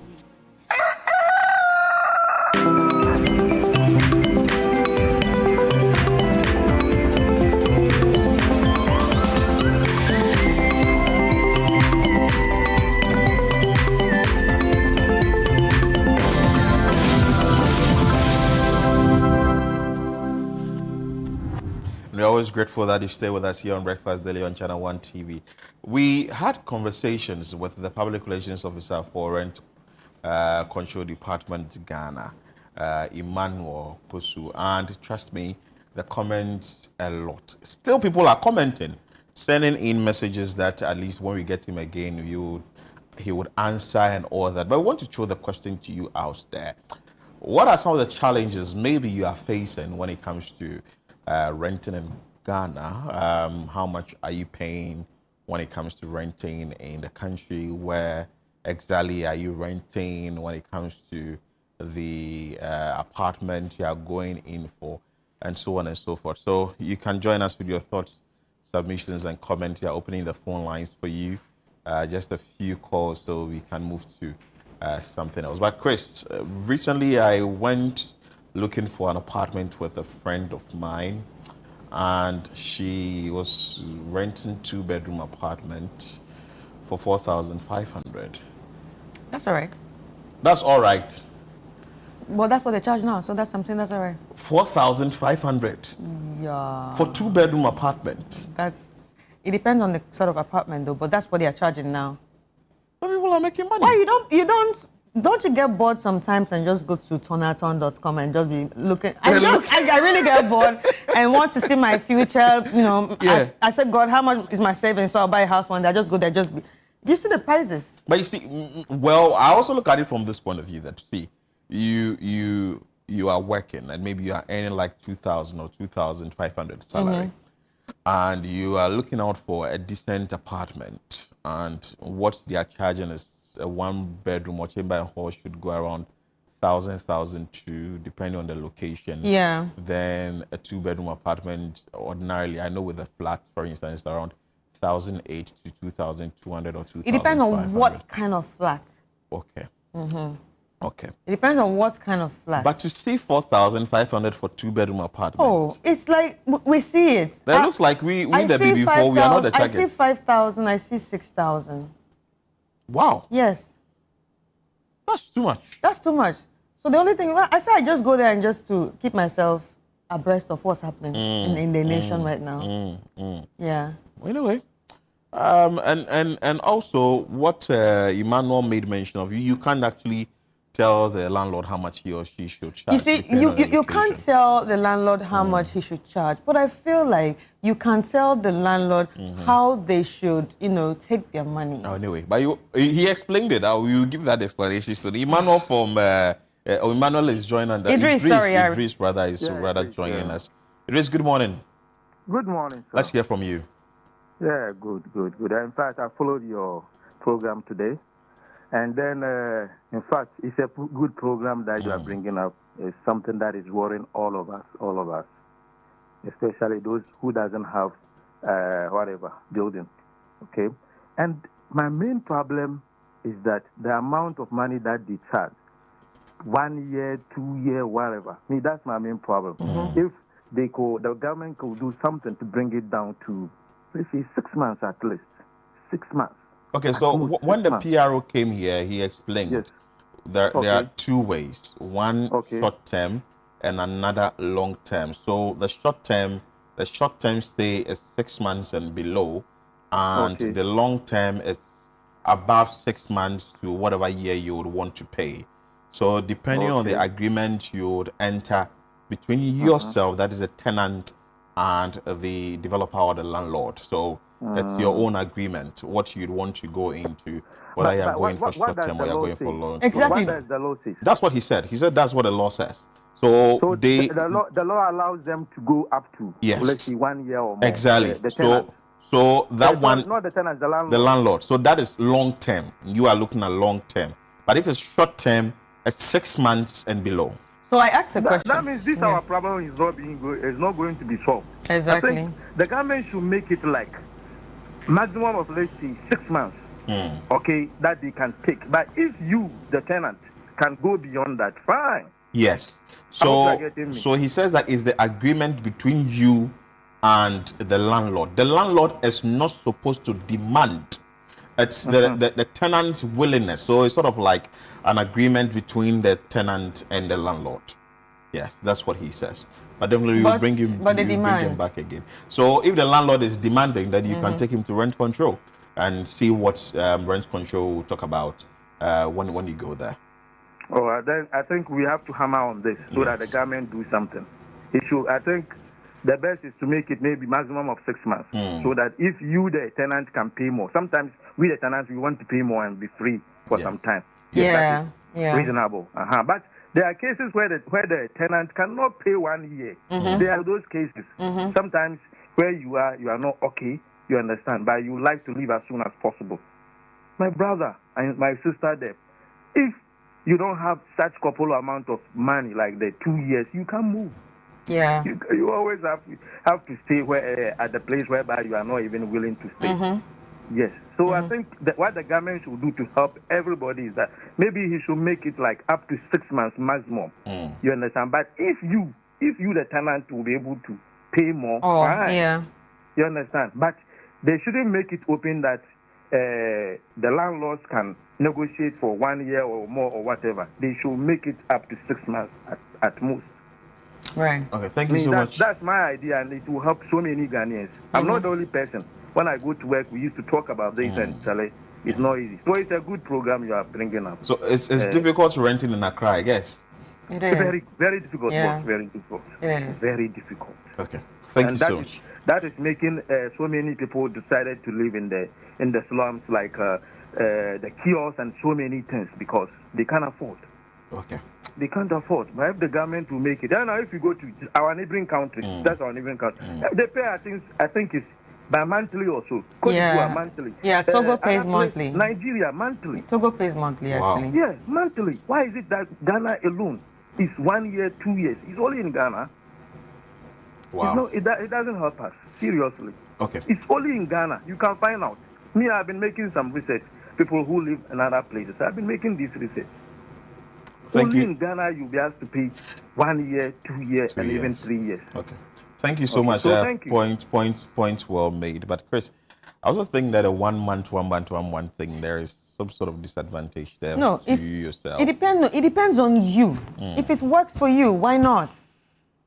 Really? Yes. If it works for you, why not? So you are being paid like 4,000 or you're being paid 3,500 and you're supposed to be paying rent 1,200 or 1,500 every month. That's why I say it depends on you. So if you know you can live like that, no problem. But if you know you can't live like that, then you can pay the 6 months. So the extra 5 ahead. Like one of the luck I had when I moved to Ghana was the apartment I was staying in was in Jolo, yeah. And then they started with 3 months, 6 months. So you're paying in bits? I was paying in bits. It was very comfortable. Wow. Yeah, it was very comfortable. But do you now have to go and look for a lump sum if the landlord says 2 years? And she never did. And she never did because I think also there were a lot of foreigners there. So she never did. Like everybody was just paying. Your landlord understood. She was very cool. Yeah. She was very cool. Joshua from Accra Central, let's hear from you. Hello, Joshua. Good morning. Yeah, good morning. I trust you're doing well. Let's hear from you. I'm blessed, and all of you. Yeah, good. Okay. I have, for instance, traveled before, and you know, this thing that the government is doing is a good initiative. But what the government can start doing is, you know, now the government has not come in to the people, like as they said they wanted to do this affordable housing.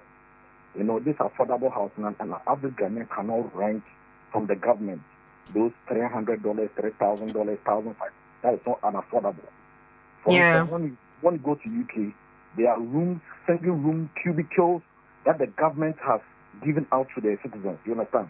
So the government, you have to come in, build houses that is an affordable house that like an average Ghanaian who live like 18 cities, 20 cities, or 50 cities, 100 cities a month.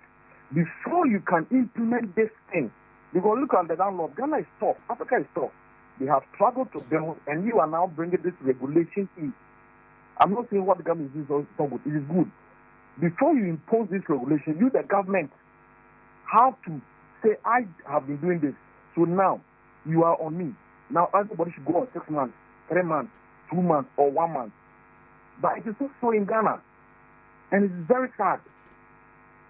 In the UK, you rent like some few pounds, a cubicle with your toilet and bath. And it's the government who is regulating all this. And so when it goes central, you can say that, yes, the government has done it. But Africa here, Ghana has not done it. The ones that the politicians did, $10,000. It's not unaffordable. You say affordable. That is not unaffordable. Can Cario go and rent some or anywhere in Ghana? No. Because no. So the landlords, they also have rights. Who want to take 500 a month, 1,000 a month, 2,000 a month. You as a government for your people, they voted into power. You have to do that thing first before you can roll this. And if not, my brother and my sister will go through and fro. When they go to meeting, they will tell you, you know how we suffered to build this system. And this is a fact. Okay. Thank you so much. Point well made. We are grateful you joined. Chris, I've had the opportunity to follow the Works and Housing ministers because I followed Atachia when he was a Works and Housing minister. Also when Francis Subuachi also came staying, and I've had time to also follow Gilbert Ejay, who is the current Works and Housing minister, and they visited affordable housing units. We know some at Amrahia, some at Adenta, some at Tema. The almighty one is the Saglami housing project that has also has its own issues. And some of the figures they quote. Exactly. They quote in CDs, but I ask myself, the ordinary Ghanaian cannot pay. So how is it affordable? Yeah, how is it affordable? And we keep saying that the gap to bridge the affordable housing issue or the housing deficit is currently between 1.8 million to 2 million. And I don't know how best that gap will be bridged or the deficit will be addressed. And we keep talking about affordable housing units, affordable housing. I think one of the reasons why a landlord will not be bothered to increase his prices or rent charges is because, like Emmanuel stated when he came here, the PRO for the rent control department stated is that a particular building, a lot of people are after. So if you do not rent, another person will definitely come and make a bigger offer than what you wanted to make. So it becomes very difficult for people to rent. So it looks like people are chasing one particular good which sort of has its own value. But Ishmael from in Accra here, I think, is joining us on the line to also share his thought. Ishmael, let's hear from you. Hello. Hello, Ishmael, let's hear from you. Okay, thank you. I'd like to join your conversation. I rent a room at Mamplobi, and and I pay. I didn't hold.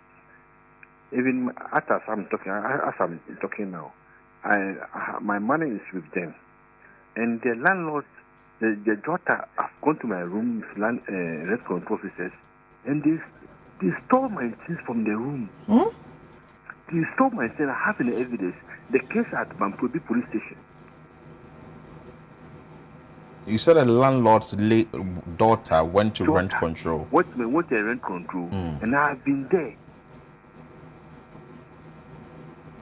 I'm not getting you. So did rent control come into your room? To your room with them? They came in, and they said they need the place. Okay. Then I'm trying to hand over the place to them. But by then, the landlord's daughter went to the room and collect my things stolen. As I'm talking to her, I have evidence. One of my TV, which they took from the room, are still with the police now at my police station. So it's good that I'll take one of your media men from your end to go to the police and make investigation. So what has become of the case now? They took the place to rent.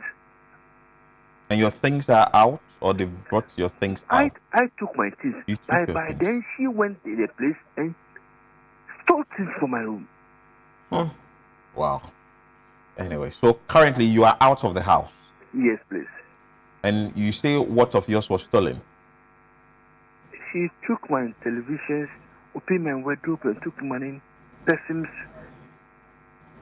Wow. That's why I want to come to the station. I'll give you the I have things which she stole it. The one she stole and they broke it, they brought it back, one of the television. By some of the things was there. And the police arrested the girl, and she was released.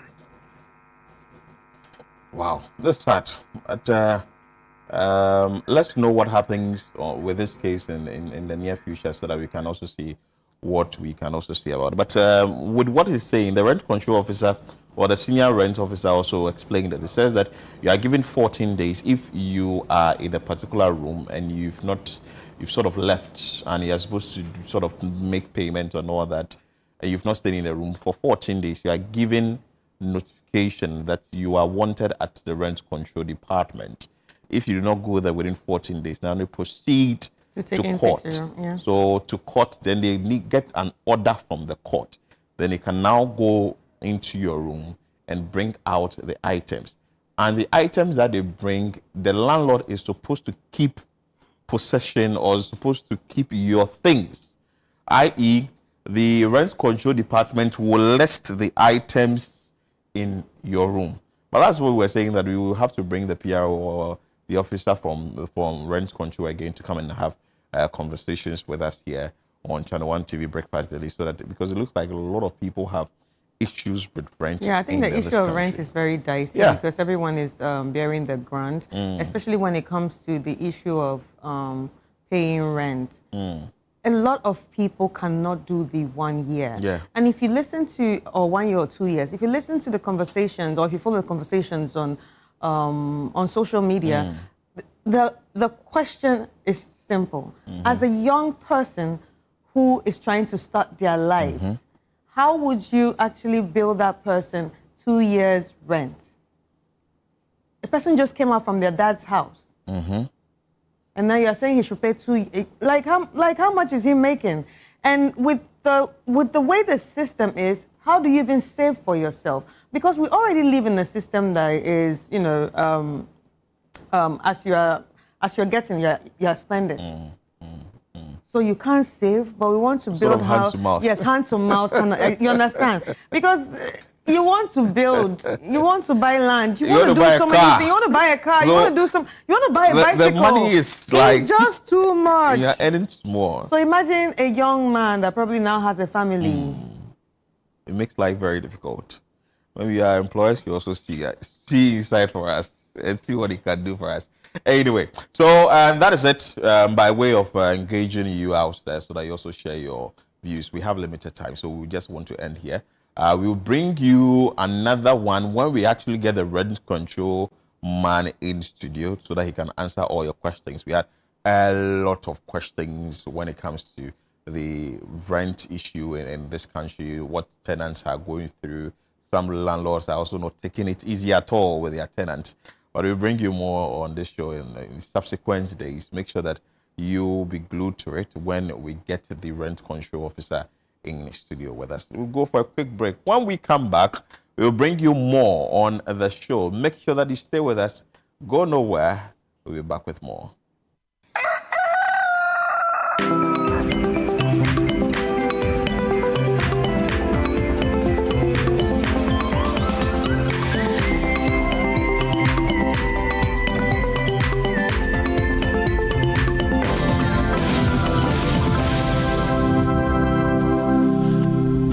Welcome. It's Play to Aid. Get ready for the game show where every play has a purpose. Welcome to Play to Aid, the only game show where your knowledge and skill don't just win you prizes, they help change lives. What sport is considered the most popular in the world?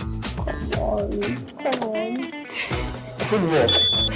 Every point you earn goes toward real-world support, from school supplies to health kits, clean water to emergency relief. Play smart, play big, play to aid. Catch all the action, the drama, and the heat. Most commonly spoken language in Brazil. Portuguese. Play to Aid every Sunday at 3:30 p.m. only on Channel 1 TV.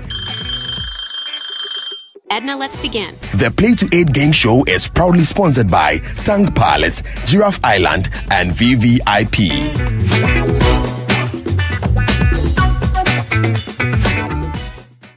It's time to promote volunteerism, active citizenship, and patriotism in Ghanaian society, where we shine the spotlight on the unsung heroes among us. Today, we're not just launching a program, we're igniting a revolution of skills, dreams, and hope. On Volunteers TV, we highlight and celebrate people and groups that are great examples to us all. Every single region in Ghana, we're doing something. Good. So no one's being left behind. Over 800 kids that come to school. So having an extra classroom, extra resources will be really, really beneficial. If you're a volunteer, you're actually serving because you are giving up your time and resources for nothing in return. Volunteers TV, Sunday at 6:30 p.m. only on Channel 1 TV.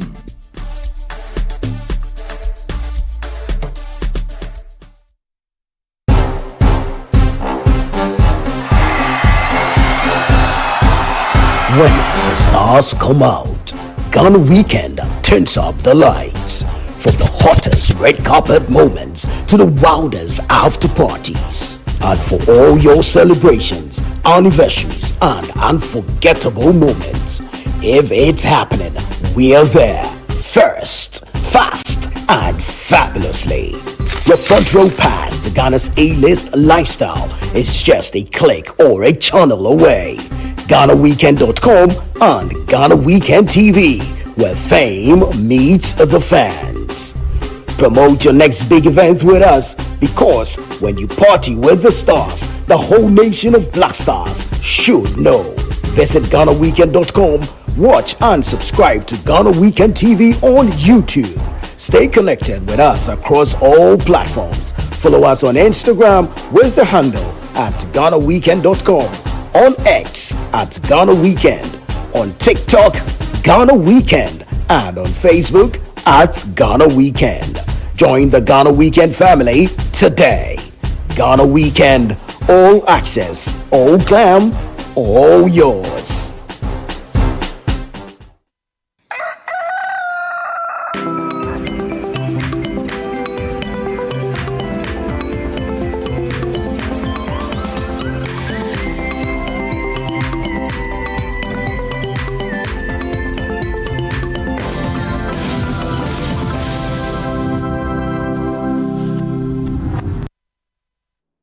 It's still Breakfast Daily on Channel 1 TV, and you know that on Fridays we just don't end the show. We end with entertainment news, bring you everything that is happening town for the weekend, what has been happening the past few days, what has been trending and all that. But in studio, it's Ekokum saying and Fifi and then Big Phil. Shadow. I learn from you. Shut the political steez and everything. They make I feel like maybe I don't come the job. But look, these we are the rich men they dress so. Yeah. Then they disguise them about this small. This guy. We they go busy with the pray when a Jay-Z says it will lick your brain, do you understand? No. It go lick your brain. You be my boss. You know say you be my boss. Anyway, let's move straight. Let's dig in. What do you have for us? Let's dig in. Yeah. Oh, a lot. I mean, has been happening in the entertainment space. But let's start it off with some people who have landed nominations, if I'll put it that way, at Africa's Grammys. So you know the Grammy will be coming to Africa very soon, but not yet. I mean, we are not talking about the Grammy that's coming to Africa, but AFRIMA, which is like the apex of African awards system, where they award musicians or creatives across the continent of Africa. So whether you are in the northern parts, the western part, like us, eastern, southern, central, everybody is, placed in there, and then they get to congratulate them for their hard work. So they have nominations across the continent. So you have, let's say, an artist from Ghana compete with an artist from South Africa and an artist from Nigeria. And when you receive such nominations, it tells you that you're doing something good. Because, I mean, previously people used to think if we are talking about award ceremonies, then Nigerians are going to win everything. But they have an East African act winning over a Nigerian artist, tells you that they are doing something right. And we have a few of our Ghanaian acts in there who have been able to land nominations. We have Black Sheriff in there, we have Stonebwoy, we have Sarkodie and Koku Smoke, and then we have Ghana's new baby girl, Molly. Shake it to the max. Shake it to the max. Yeah, she's also in there, and then also Amare is in there as well. And Wendy Shea as well. I mean, I was a bit. You were a bit what? I was expecting it. No, I was impressed. Because back home we tend to feel like she's not doing enough. Yeah, but she's one of the most consistent female artists we have here in Ghana. Yeah, like, each time she finds a way to drop something, she promotes it well. I think she deserves this track of hers really got to a lot of people. It's too late. It's too late. When Nigerians were using it for skits, short. I really liked it. But I mean, it tells a lot. What makes me even happier is the fact that females are being recognized on that stage. It's not easy. It's always our men, So to see Amare, to see Molly, to see Wendy Shea, and this year there was a record submission of works across the continent, over 10,000. So it's not easy. A lot of people submitted their works, and to have our females being represented in there. I mean, and Molly, for a fact, has also been nominated for Popular Song of the Year. Shake It to the Max. Shake It to the Max. And I feel like she deserves it. I mean, Shake It to the Max was literally she's across really the world, not just Africa. So it tells you that she's doing something really good. And I mean, we need to push them and promote them. I think years ago, we had an AFRIMA in Ghana, to be specific, conference center. And then we had, Stonebwoy bagging a few awards and all of that. We shouldn't just celebrate the nominations. I think we should push them, and when, voting, whatever it is that we need to do, we should actually throw our weight behind them so they get to come home with an award. Sometimes we feel like, I didn't win it. We are all winners. No, you are all the winners. I mean, the person that gets the plaque is the winner. You were just a nominee. So I think we should, push them so that they'll be able to bring it home. For me, the one I'm looking forward to, all of them, but what would get me super excited is seeing Molly win, because I feel like she deserves it. Actually. Yeah, she has really worked hard with the promotion of this particular song. The Shake It to the Max. The first one was not places with it. Yeah, the first one was not. But then the remix was was a catalyst. And then let's not see this as how we see the TGM is. If one artist from Ghana wins, we are all supposed to celebrate him or her. Yeah. Let's not one artist win and then he or she returns home and we are comparing those that were nominated in that category. No, it's every win from the Afrima comes to Ghana, so let's celebrate it as such. Good. I mean, what's happening? And then Akwaba and how do you say the other one? Obake. Oh, what? I mean, he's the guy, so he'll be able to tell us. So it's like you surely come. You surely come. Obake. Yeah, good. So you surely return. Good. Which some people feel like it's not. You know, because it's the O is 2. Yeah. So OOBAKE. Lessons. So you would put the stress on the O Bake. Obake. Yes. Obake. Kiani Komeba. Okay. We are down. So Obake. So what about the people who go to the return? Oyake. That's a good one. But anyway, it's also been in the trends, you know. There's been conversations around having languages from other tribes at major places here in Ghana. A whole back and forth from people from different tribes on the internet. So there was one circulating that the signage at the Kwame Nkrumah Memorial Park, you know, there's Weezer on it and there's Akwaba on it. There was a picture circulating or rumor circulating that had been changed to Obake. But apparently the GT has refuted that claim. And to me, I don't think we should be having this conversation. See, if you've studied conflict reporting, these are some of the things that can easily catch fire. And I'm very disappointed to see celebrities and some top journalists fueling such conversation, such tribalistic conversation. It doesn't add anything to Ghana. It doesn't develop the country in any way. Kotuka International Airport belongs to all Ghanaians. The Kwame Nkrumah Memorial Park belongs to all Ghanaians. Kwame Nkrumah, we are not celebrating him because he's from a particular tribe. We celebrate him because he's Ghanaian. So let's not fuel all these things. Anyway, so what is social media saying actually?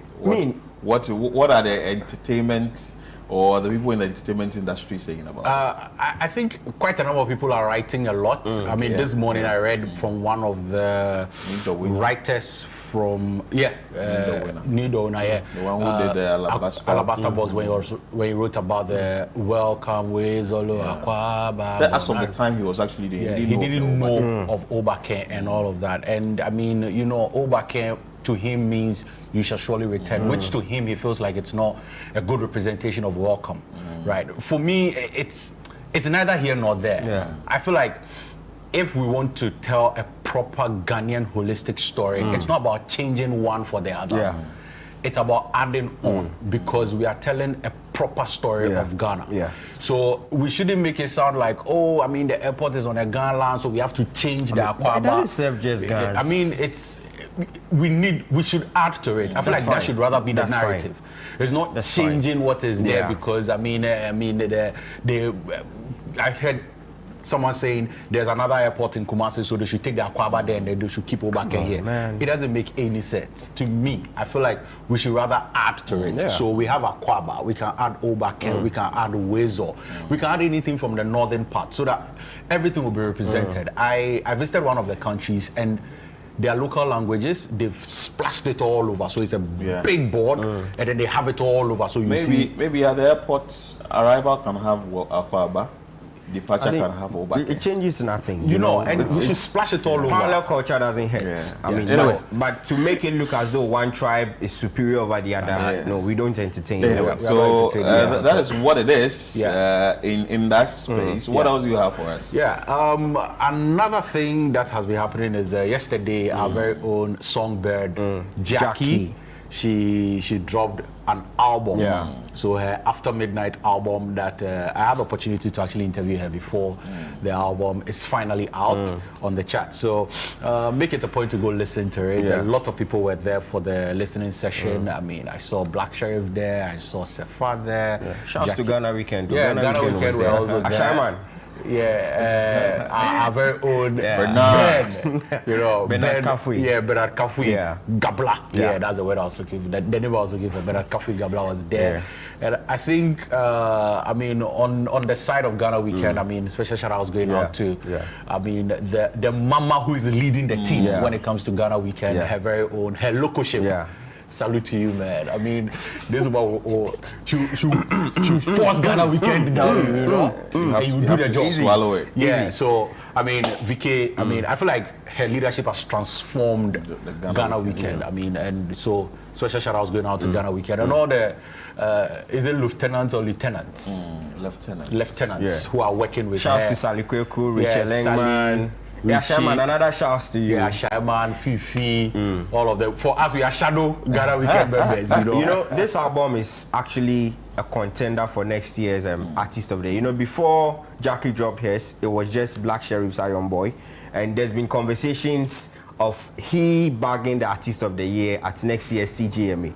But after giving Jackie's album a listen this morning, I think Black Sheriff has a serious contender. Oh, relax. No. Relax. Early days. Oh, relax. But looking at the system now, Jackie's work and Black Sheriff's work are up there. And to me, it's only right. It's only right that we make it clear from the beginning that they are contenders for next year's Artist of the Year. No. I've listened to the album. See, songs like Hamatan with Shatawali, the Y2K. I mean, the album is good. Yeah. You won't skip any song on Jackie's album. And so I'm saying this on air, Channel 1 TV, that next year's Artist of the Year at the TGMAs could go to Jackie. I'm not making a prediction, but I'm saying it will be a fierce contest between Jackie and Black Sheriff, because so far they are the only artists that have dropped super fantastic albums. Yeah, and I mean, I'm not contending that. I mean, she deserves it. If she ends up in the Artist of the Year category, no two ways about that. But I feel like you're saying, early days yet. Let's give the album like a proper listening and a proper review over time, and we'll be able to, you know, make some of these judgments, because a lot of people are looking like you need to drop an album to end the Artist of the Year spot, right? What if somebody drops one banger that is all over the place and then it sings all of it? So I think by now we are all familiar with the criteria. Oh no, but right? yes, but you don't have to drop an album to be there. No, and then you can't tell me that there's an album with just one good song. I mean, we've studied, don't pretend, we've studied the system too well to know that you can't drop one song for me to drop an album and be in the Artist of the Year category and then you'll win. What I'm also trying to let you understand is there are people who drop albums and they don't end up in the Artist of the Year category. Well, it is what it is. But this is not going to be one of those albums. That's what I'm saying, that this is not going to be one of those albums. You don't have a problem. Every single song on the album is fantastic. It is fire. No problem. Nobody's contending that. It is. But what I'm saying is, people have also dropped just single songs and then they've won Artist of the Year. No. Anyway, let's end with DL. Let's end with DL's one room. Venue changed. So they initially wanted to do it at the Legon Stadium. Yeah. But you know, La is celebrating Homowo or they've. So this the confusion. People feel like once the Ghana Traditional Council does the whole ban on drumming and dancing, it affects all Ghanaians, right? They have a jurisdiction where it affects. The La people also have their own form of ban on noise making, which is called Alagbemi. So with the Alagbemi, in as much as there is ban on drumming and dancing, they have their own songs that they play. You can play it as loud as possible, which they call the Panshimo. So that's what they do. And when they do that, it's also for the Ghana lands or the large jurisdiction, which stretches from here, the coastal side, all the way to the foot of the Bree Mountain, right? So people need to know this, and Legon is, I mean, on all of that. Yeah, so it's on that stretch. Yes, there cannot be, and you know when there is ban on drumming and dancing, which for the Gans is Alagbemi. Drumming and noise making. Noise making. you cannot have funerals, you cannot have parties, you cannot have anything of that sort. So they've had to change it. And I really want to commend them for actually respecting the traditional authorities and actually paying homage to the legend as well. The legend as well. Because, I mean, in as much as you don't want to disrespect tradition, you also would want to, I mean, have your events going on. So it's good for both. I'm sure you'll be there to cover Ghana Weekend. Ghana Weekend. But we know the Pampa Band and Chin Chin will be at this is Ghana exhibition. Hard. By the way, Chin Chin just dropped an album celebrating their 11th anniversary. So beautiful. You can also go there, and in Chin Chin, we're also going to win Artist of the Year. You know, it's going to be in there because they've also dropped an album. Why are you doing this? Maybe Band of the Year, because I mean, one of the most nomination. Anyway, so that is it. So yeah, Ichichim and Papa are going to be there. This is Ghana exhibition. Don't miss it. It's going to be fire. I mean, Ichichim, I love them. We live for the entertainment bit of it, you know. Thank you so much, Fifi. Thank you so much, Eko. Beautiful one coming from them. World of entertainment. I am Philip Nilache. I started with Nana Tufo Boateng and Chris Carter. This is how we end today's edition of Breakfast Daily here on Channel 1 TV. Keep watching Channel 1 TV and enjoy the rest of your day.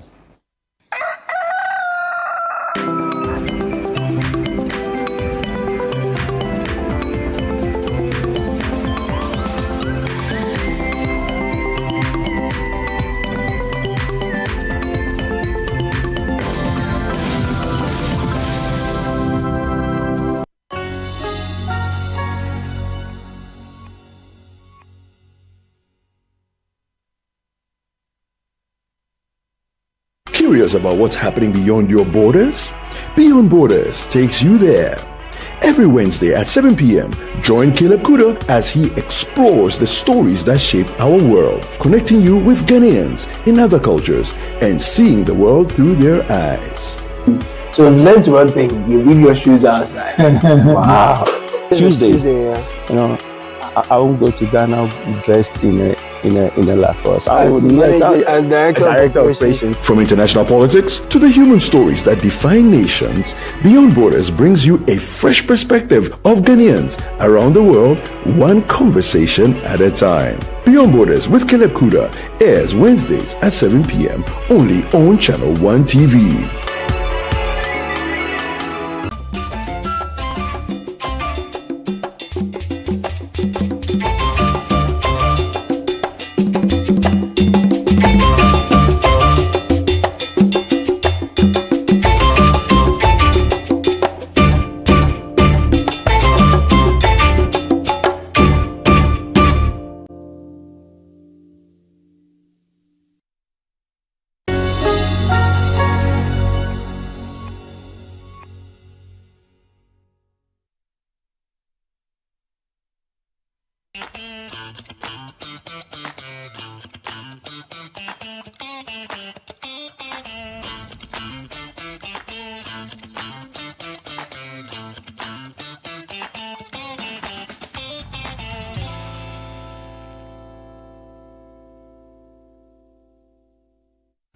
Yeah, welcome to another episode of the Friends and Family Show, always live on Channel 1 TV. Coming to you from our studios here at number 5 Ola Hansen Lane in Tesano. My name is Noyo Kwarti, and again, you're welcome to the Friends and Family Show. You know, on this show, we keep it really real. We bring out all the emotions. We cry where we have to. We are super excited when we have to. And then we bring you real life stories. So today, we're talking about parenting hacks. I bet that, you know, before you have your first child, you really do not know what this thing is all about. And I've seen posts on social media where they say that, you know, I can't really wait to get out of the baby and feeding stage, but you wait till you get to the toddler stage. There you will realize that they'll show you proper pepper that is undiluted. Then you move on to the next stage, and those who are toddlers are saying they're moving, I can't wait to move out of here. Now you get to high, whatever. Then you get to the teen age. Then you get to whatever. Every other stage is going to show you pepper. But let me tell you, today in the studio, I've got real parents. We're going to talk about parenting hacks, things we do that are actually keeping us thriving, that are surviving us, to handle these domestic terrorists that we have brought ourselves. You know, you can be part of the show. Share your experience with me, with your kids at home, via WhatsApp on the number 020-444-7033. That is 020-444-7033. Don't forget to add your name and location. With that being said, my name is Noyo Kwarti, and I'm your sweet host today. I'm going to keep you company with great conversations as well. Find me on Instagram at na_oyo_quartey. When you do find me, don't forget to hit the like and the follow button. I'll take a breather. When I'm back, I'll introduce my guest.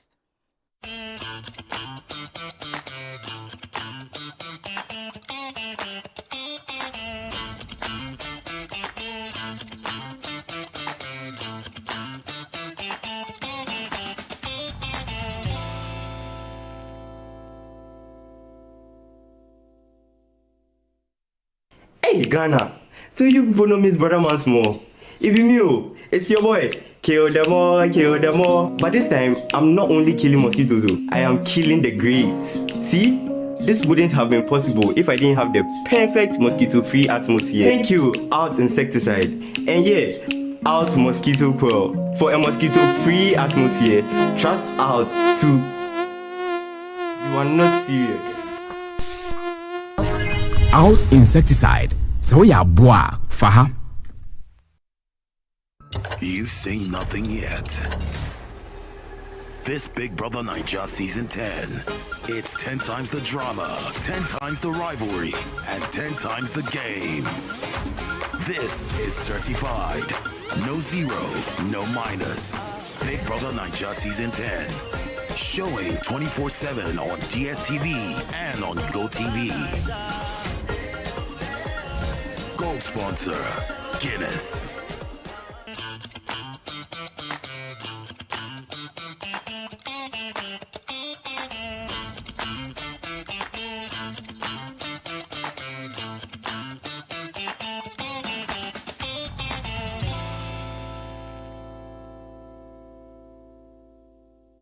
Welcome back to the Friends and Family Show, live on Channel 1 TV. Before I went for that break, I was talking about, parenting hacks that we parents have adjusted to or probably run by as our daily routines to keep us going. Because, yes, kids, children, they bring a lot of, I don't want to say hell.